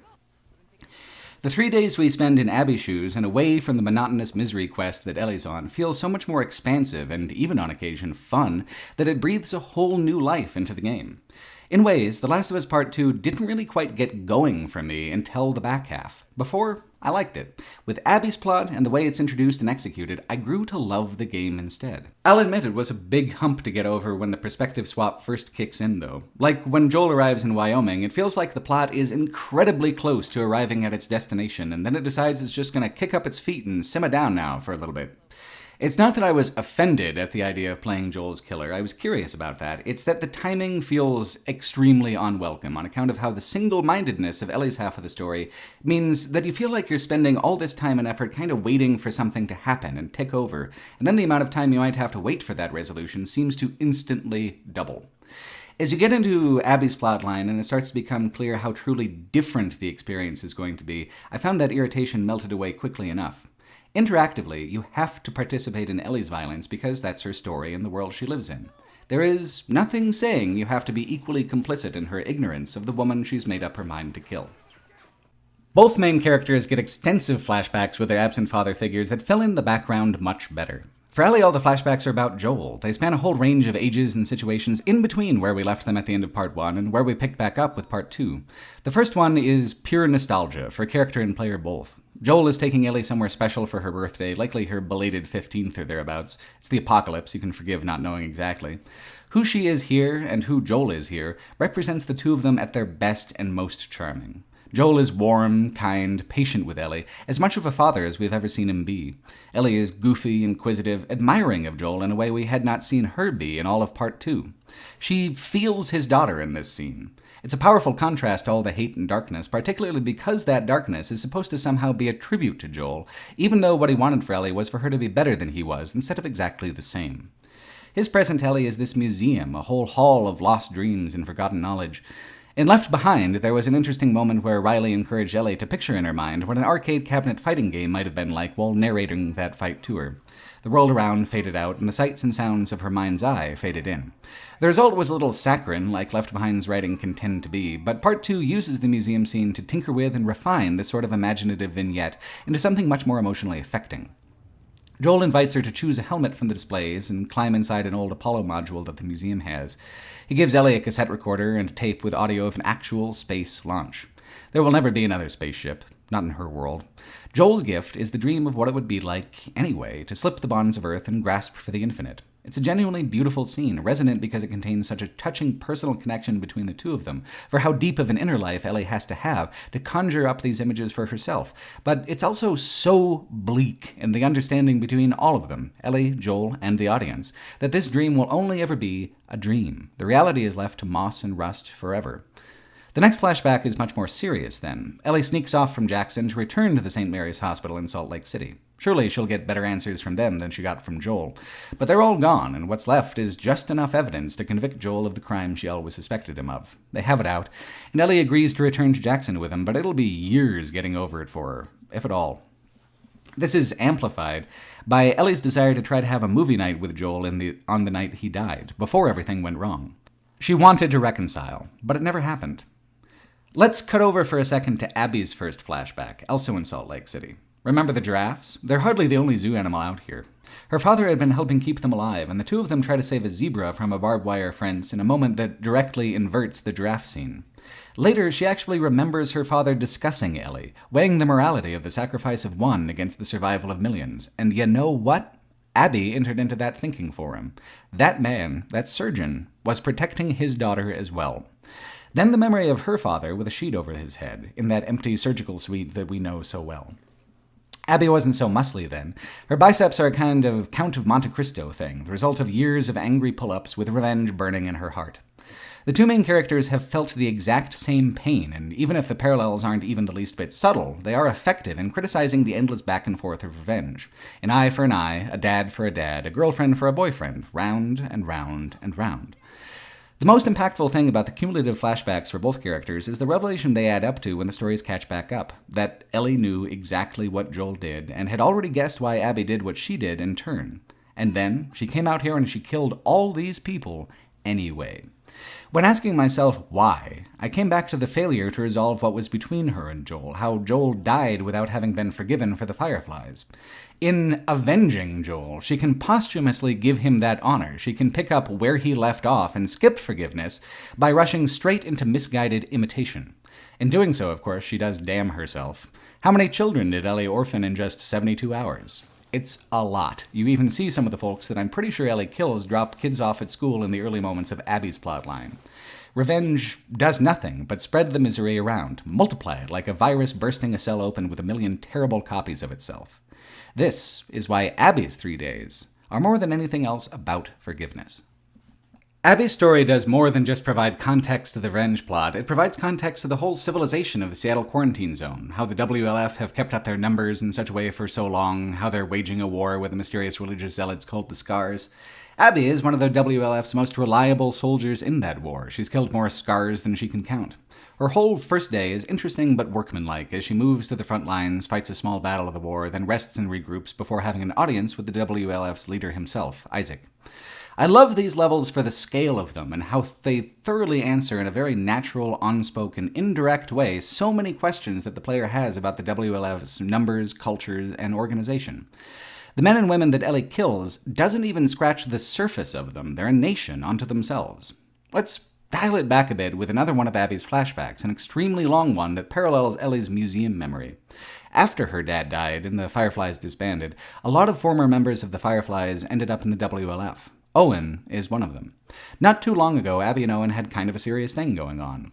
One of Abby's happiest memories is the day that she and Owen discovered the aquarium. You know, the one where Owen will be murdered 2 days from the present tense of the plot when you get the flashback. Owen is incredibly likable in this scene, especially when they first discover it, and figures that it's like a zoo, I guess, but for fish. It's nearly 25 years after the end of the world now. Neither of these characters know what half the shit in this city was even supposed to be in the first place, which means they get to discover it as they go along, together. Owen's a very warm and very open person, which is good for Abby, and a good foil for her reflexive irritation. There's a sharp edge to it, knowing what'll happen to Owen, but it doesn't quite feel cynical like with how Left Behind played it with Riley. Like a lot of people, I expected the aquarium to be a fortress of some sort, to get a huge combat encounter on reaching it when I was playing Ellie's plotline. I expected, at minimum, something sinister. It was disconcerting to get there and have it be so empty, so unthreatening. That was a lingering question I had, and the answer is so much better than I expected. This was a special place for Owen and Abby, but more so for Owen. In the present tense of the story, they're kind of estranged. Owen's taken off from his unit, and Isaac, the WLF leader, is hunting him. Rather than just abide by that, Abby decides in the middle of her first day to take off after Owen. That's why no one Ellie interrogates knows where she is. She's off trying to find her ex-boyfriend before something bad happens to him. There are several other aquarium flashbacks of varying length, and none of them are unwelcome because Abby really is a different person around Owen. Kinder, more human. Owen drawing that person out from underneath her pessimistic, prickly exterior is a cleverly gradual way to establish that side of her, to demonstrate that she has goodness in her, but it takes some rooting around to find it. It also shows why Mel and Owen reacted to Ellie's intrusion into the aquarium the way they did. They were acting out of love for Abby. Owen especially would rather die than give her up, so that's what he did. After the deep, unyielding darkness of Ellie's plotline, it's hard not to be pulled in by the camaraderie and affection between these characters. It's like emotional chiaroscuro, the way the plotlines are balanced and relayed. The more you look at it, the darker the shadows, the brighter the light. I was so baffled by that complaint petition popping off about how the game is demanding that you sympathize with Abby. It didn't demand anything of me at all. The sympathy came naturally, and once I started looking for things to like about Abby, I began to find them in abundance. What's especially cool about the whole back half is that it starts to ramp up mechanically and introduce some truly incredible set-piece action encounters. Abby's entire second day, every level of it after a brief moment of backtracking at the beginning, is one masterful set piece after another. Ellie's levels had begun to feel monotonous, and all the effort made trying to reach the aquarium on Abby's first day felt like something I'd already been asked to do. The second day starts off with a new status quo, and on that footing evolves into an honest-to-God adventure with all the actual fun and actual excitement that suggests. Towards the end of her first day, Abby had met a brother and sister who are running away from the Seraphim cult. They save Abby, and in return, she saves them. But the Seraphim crush the arm of Yara, the sister. She's in a bad way. So her brother Lev and Abby set out from the aquarium to reach the hospital you're already familiar with. Yara doesn't have long, however, due to a complication from the bone fracture. So Lev suggests that they take a shortcut that only the Seraphim know, a series of sky bridges that go up and over downtown, completely bypassing the front lines of the war. They are a strange pair, and not just because of the fact that if they were acting the part of the societies they grow up in, they'd be killing each other. No, Lev is soft-spoken, compassionate without being cloying, and completely naive of the old world.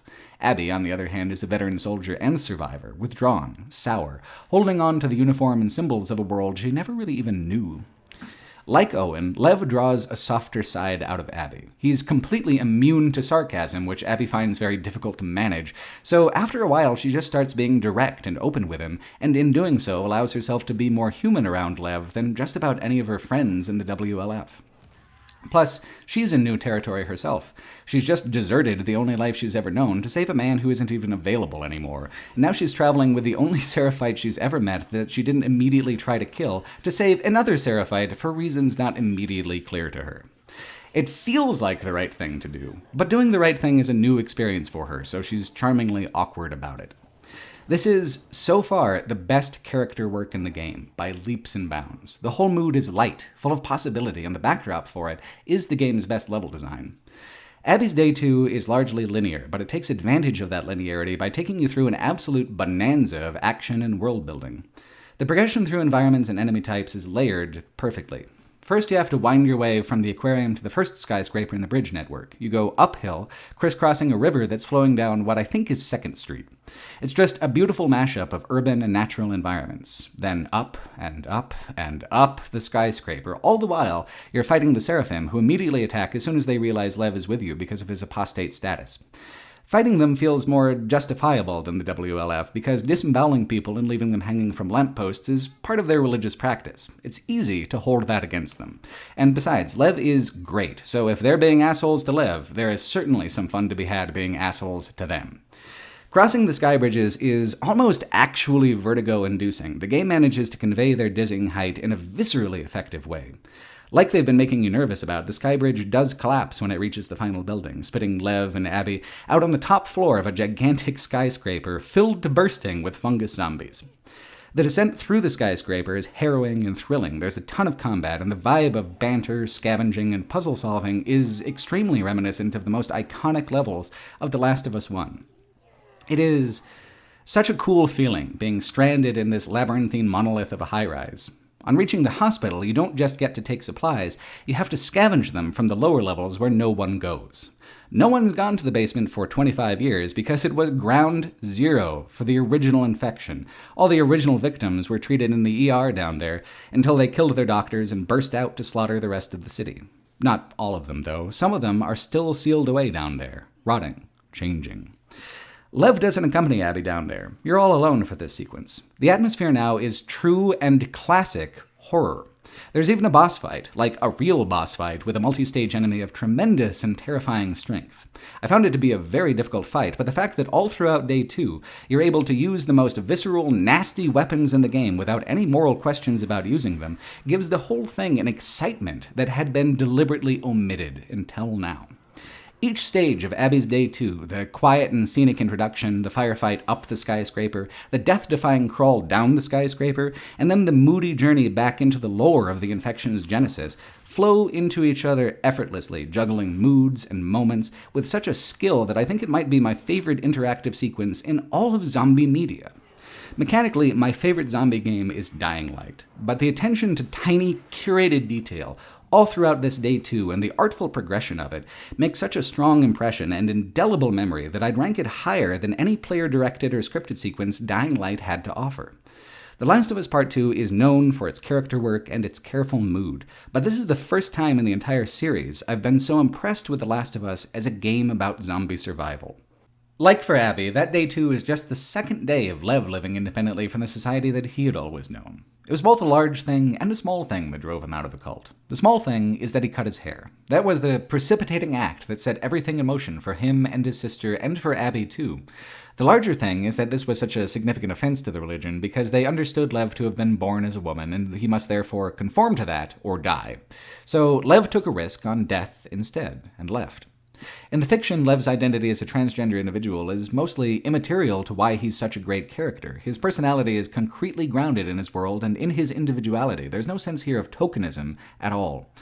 Of course, that hasn't stopped him from being a tremendously controversial inclusion in the game. What surprised me, though, was how the criticism of Lev came from two major directions. One being predictable bullshit from the kind of assholes who always make a racket anytime transgendered perspectives are included, but the other side comes largely from the trans community itself, who feel that Lev's gender is cynically used against him in the story for cheaply exploitative purposes. My perspective is cisgendered, sure, but in terms of storytelling, I never once felt Lev's gender was being manipulated in a lurid or discompassionate way. Lev's role in the script isn't even anything so simple as being Abby's sidekick. In many ways, Lev is the moral center of the entire game. His quiet, disarming courage to live his life on his own terms, even if it means exile and death, shames Abby in no small way. It reinforces Abby's choice to leave the WLF and help Owen, as well as underlining the inherent flaw in Abby's understanding of the Seraphim as culturally monolithic. They are now exiles together. More than that, Lev saves Ellie and Abby both at the game's most pivotal moment. After both day 3s are over, Abby and Lev track Owen's killers down to the old boarded-up theater that we, the audience, know so well. There's a strangely designed but interesting boss fight where you fight Ellie and she uses her little inventory gadgets against you. After that, Abby sets about getting her own double revenge. She shoots right away the father of Nina's baby, she shoots Tommy somewhat less fatally, and then is about to kill Dina when Ellie says, "Please, no, she's pregnant." "But what about Mel, huh?" So Abby says, "Good," and moves to slit Dina's throat. It is Lev who says no. It is Lev who says stop. It is Lev who's actually been able to keep his moral balance well enough to understand that this cycle is endless and worthless. Earlier, his sister had said to Abby that she was a good person, and Abby shrugged that off. No, she's not. Yara insists that in the time she's known her, that is who she's been, a good person. Yara didn't make it all the way to the scene, but it is unthinkable that this conversation didn't influence Abby putting the knife down. She has every reason to take her revenge, except she's already been down that road to killing Joel. She had her revenge, and it didn't bring her any peace at all. The only thing that ever brought her peace was Owen who Ellie killed, Owen who is gone. She has a choice now. Be who she was this past winter when she raised that fateful golf club, or be who she's learned to be in the past 3 days, with Lev. She likes her new self. Lev respects her, and she respects Lev. If she kills Dina, all that gets thrown away. So she doesn't. If it was Abby alone, she would have done it in a heartbeat. Lev is one of the most important characters in the game, one of the best written and most vivid, and if that isn't positive representation, I genuinely don't know what is. There's a secondary but very serious issue when it comes to Lev, which is that the Seraphites dead name him, which is to say they use the name he left behind and not the name he chose. However, Abby never does. Abby doesn't even pry when Lev says he doesn't want to talk about it. She takes him as he is at all times. She respects his privacy, she respects his autonomy. The folks who dead name Lev, you do get to shotgun off the side of a skyscraper. There's a question of whether Naughty Dog might have done better by including a warning about the dead naming, because that is such a powerfully negative thing for trans people, which is a compelling point. On the issue, though, of whether Lev is exploited or supported by the script, I felt he was treated with as much compassion as the world they've invented can muster. It's only because of Lev that Ellie gets to live out the dream she discussed with Dina, where they have a farm somewhere just the two of them. After those mind-bogglingly long 3 days in Seattle, the game time shifts to many months, possibly close to a year into the future, to meet the couple in this pastoral paradise. The day is so beautiful that I'm actually shocked it isn't a dream sequence, but I also lived in Gunnison, Colorado for a summer once, and I'll tell you that's pretty much just how the Rocky Mountains are. The life that Ellie and Dina have made for themselves is preposterously cozy. I mean, they've got a giant electrified fence around everything, but inside that, they've carved out a space for themselves that feels pre-collapse in many striking ways. Of course, The Last of Us has a very established track record of not letting a good thing keep for very long, and that's on its way, but I was expecting the destruction to come from without, not from within. This is another majorly divisive aspect of the game. There's a good argument for why it should have ended when Abby let Ellie live in Seattle. There's an okay argument that the game should have ended here and leave it with a happy ending. There's an excellent argument that sliding back into more revenge from here is counterproductively ridiculous, but in the end, I appreciated how they chose to play it out. The first day on the farm, nothing happens. It's just about the first time you've controlled a character in a non-eventful moment, but that's kind of the point. This domesticity is eventful. It's something Ellie never had before.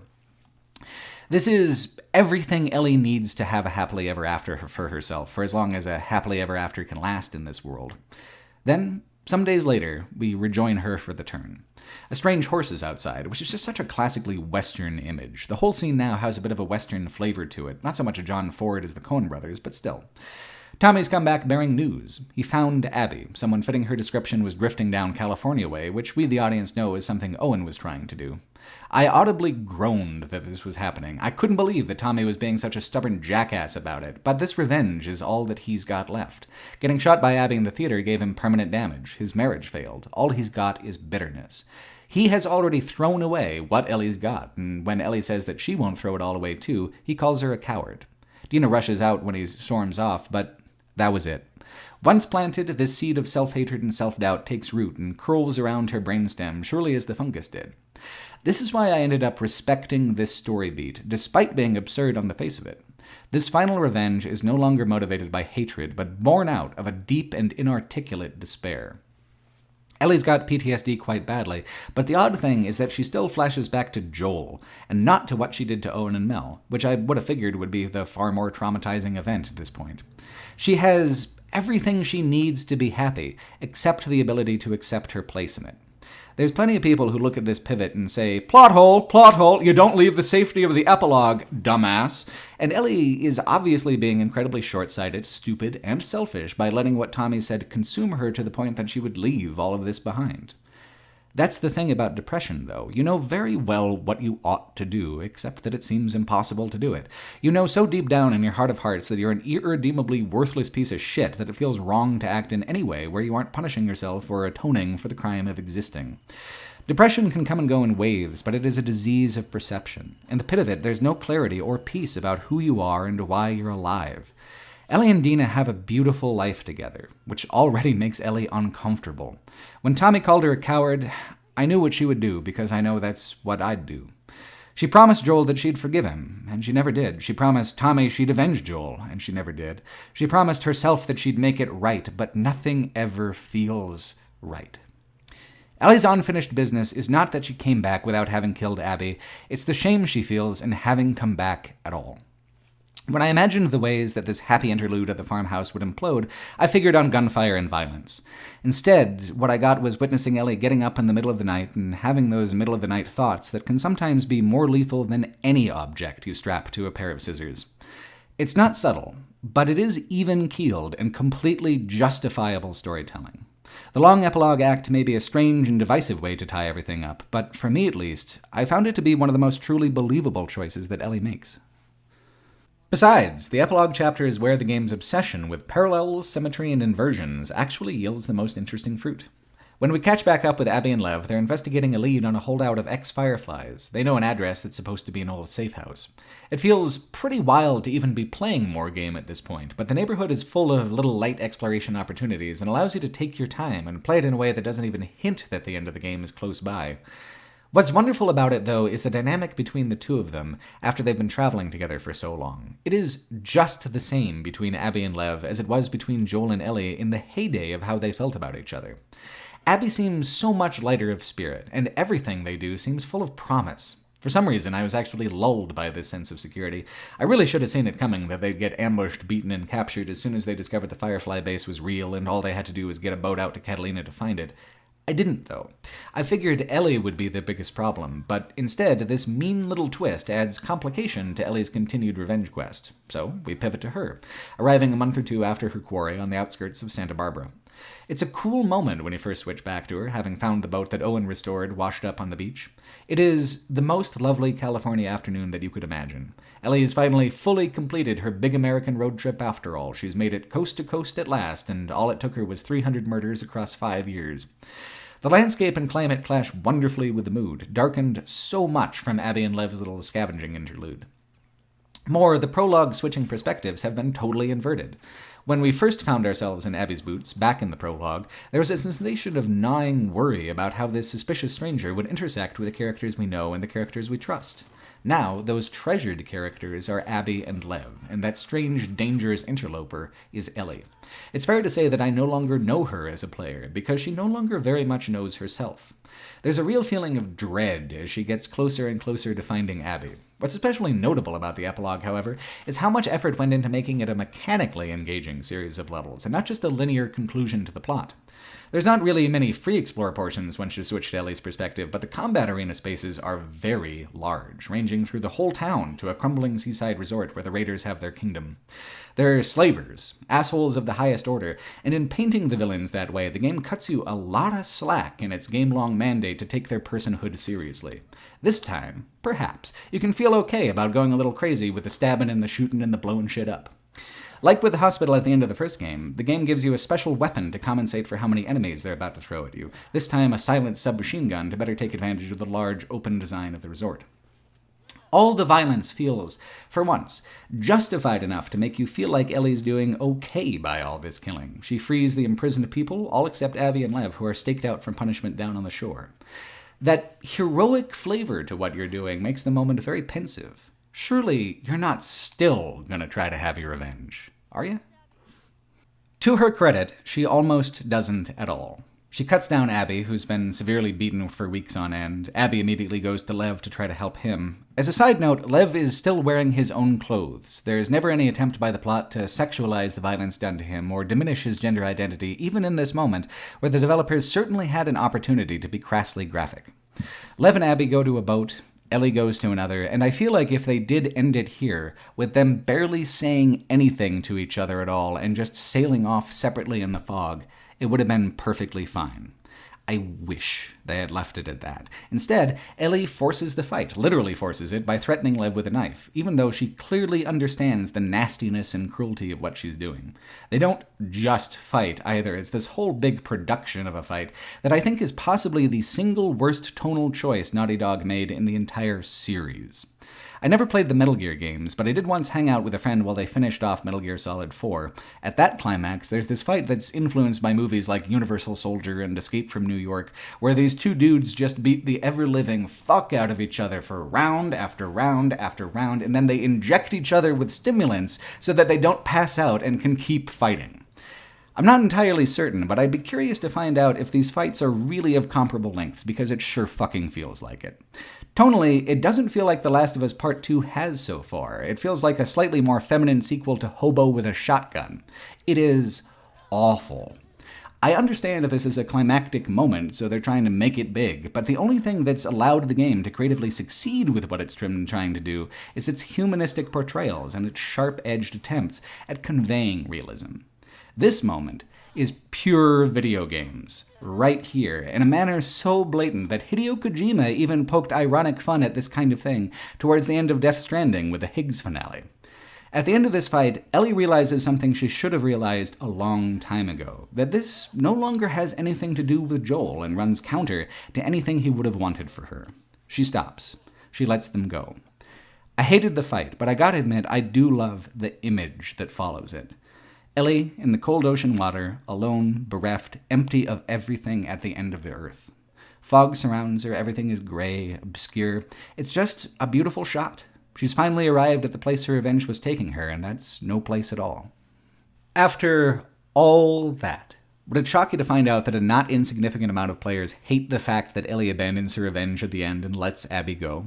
I had thought of this as being really the only choice for her if there was to be any kind of hope of me identifying with or being curious about Ellie again. Yet for some people there's this sense that if she doesn't kill Abby when she has the chance to, it will all have been for nothing. Pointless. How can you possibly get from one end of this game to another without having in some way internalized the obvious, endlessly repeated point that it would all have been for nothing and completely pointless if Ellie did follow through to the absolute bitter end? Connection is the only thing that heals. Otherwise, we're all just lost in the fog alone.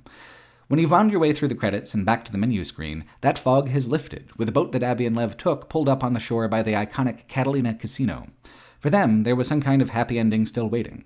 I'm hesitant to give Ellie any kind of credit for that being possible, but that is kind of how the moment ended up being constructed. Without both the decision to follow Abby and the decision to let the revenge go, this ending where they reach Catalina would not have been possible. Change one of those variables and it's death. It's ironic, but it's not very thematically coherent. It reduces the significance of how truly irredeemably awful Ellie chose to be in these final moments of the game by muddling it with action heroics. I was particularly appreciative that Abby's plotline ended so concretely at Catalina because Ellie's could go anywhere from here. Anywhere except home again, although she tries. When Ellie gets back to the farmhouse, it seems empty, even from far away. The sun is bright, but hardly warm like it was on the day we first saw Ellie and Dina here. When you open the door to go in, that's confirmed. But in a couple ways, this emptiness is a relief. One is that Dina left of her own volition. No injury was done to her beyond Ellie's leaving in the first place. Two is that I don't think Ellie was prepared to explain herself if Dina was here. How to pick up again now that the trust is gone. In the corner of the empty dining room where their record player had been is a blowing curtain that looks exactly like the one from the start menu in The Last of Us 1. It is a powerfully Pavlovian touch to add. When I noticed it, I was immediately taken back to the moment when I first chose to even embark on this journey alongside Joel and later Ellie.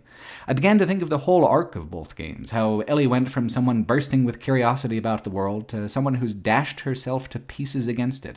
And all it took was one strategically placed blowing curtain to get me thinking about it.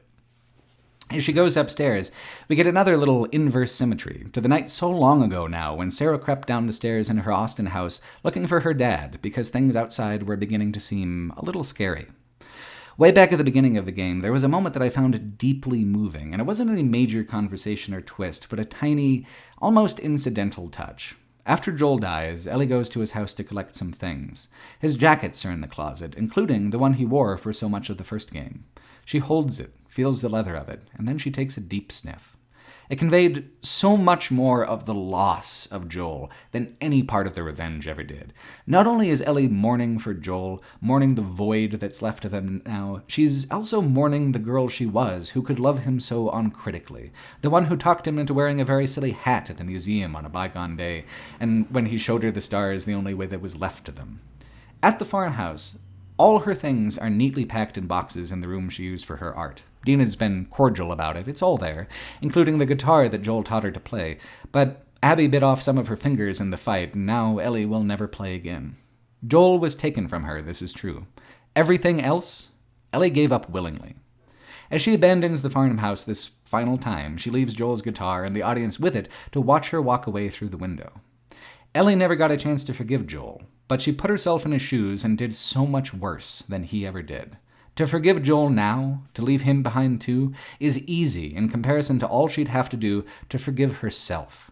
It's a heartbreaking note to end the game on, but one that truly resonates because Ellie sees clearly now who she's been. In that clarity is a fragile kernel of a possibility that she can start now to choose differently.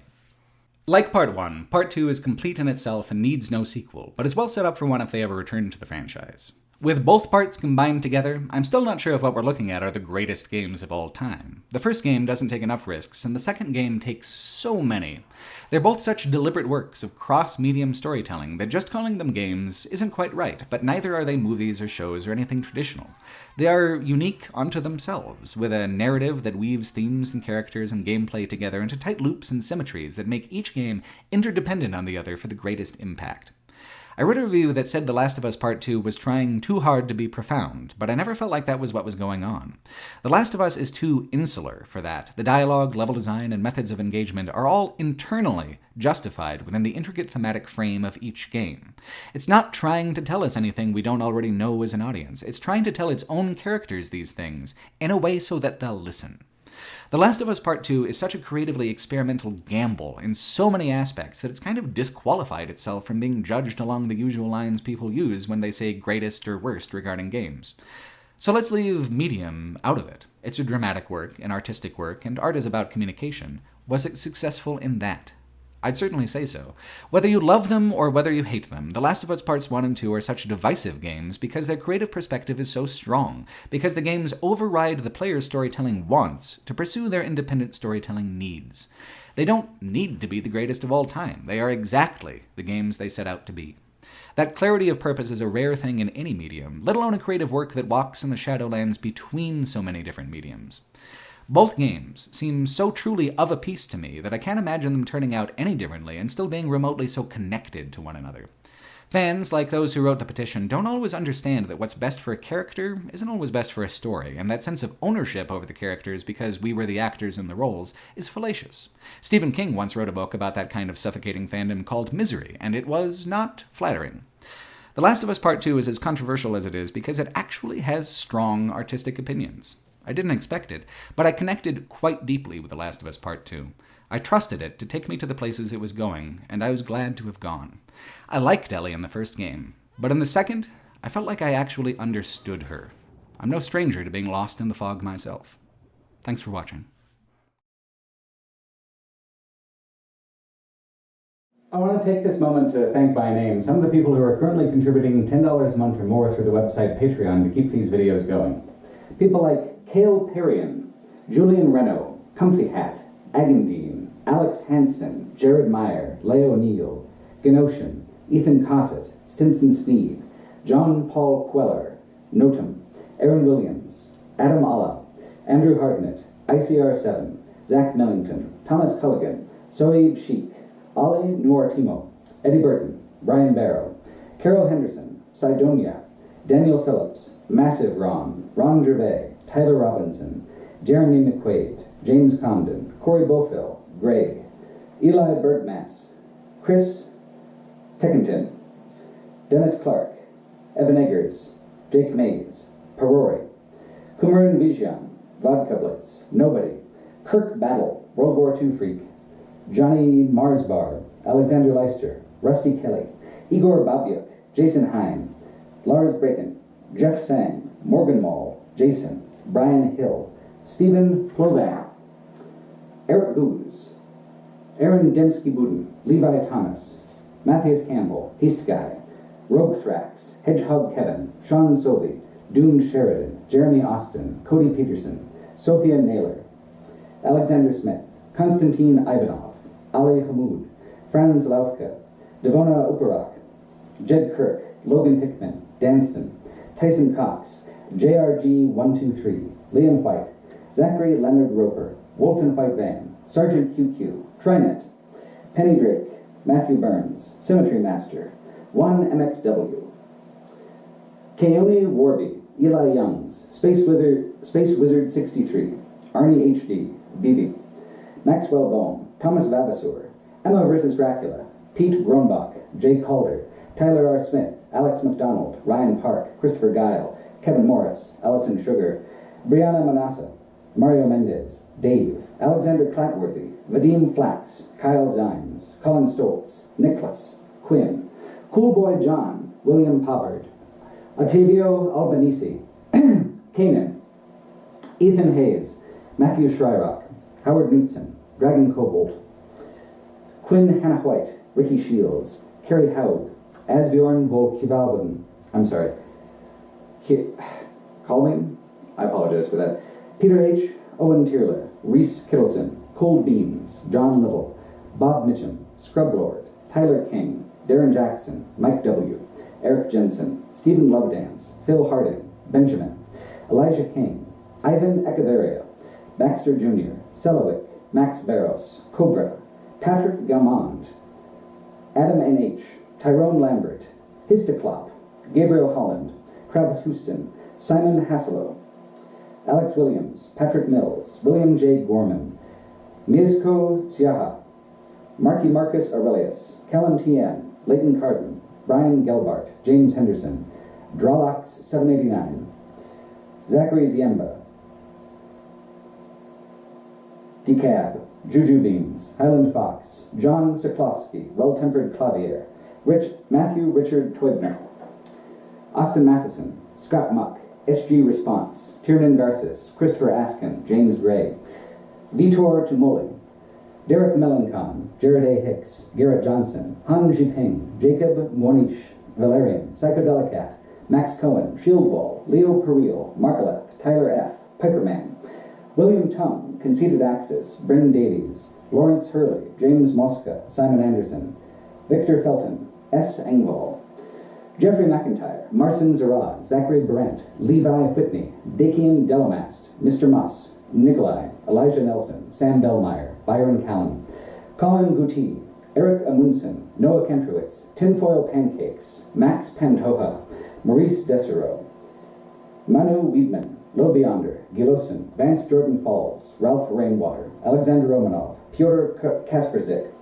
Patrick McGranahan, Robot Ghost, Jeremy Saunders, Stephen Heim, Ryan Snyder, April, Jacob McMillan, Eric Joyner, Edward Clayton Andrews, Tim Dodds, Ian Glascock, Dylan Ball, C.E. Keane, Mr. Pigeon, El Weasel, Werner L. Hrozad, Connor McLeod, Daniel Orns Christensen, Thomas Lee, me, Nemo Vandenbrink, the Nikophorovs, Ben Wellard, J.S., Nick, Greg Merlis, Jordan Klein, Sky Jansen, Daniel Floyd, Mark Phillips, Andrew Tapp, Kevin Schaub, Matthew Sutton, Tizar Vicarian, David Carlson, Kissa, David Harpstrite, Matthew Mason, Josh, Obelisk Art History, Matthew Cassidy, Will Dobbins, Tom Rowerdink, Kyle Zahner, N.K. Jemison, Michael Atwell, Andrew Opplinger, I Cannot Fly, Dirk Warbrel, Nick Cole Hamilton, Galak, Brett Gialmo, Oscar Stangenberg, Lars Ingvar Anderson, Colin, Adam Howard, Dewey, Aurelian, Andrew Boissonneau, Pascal Moret, Alexander Sundin, Zach B.,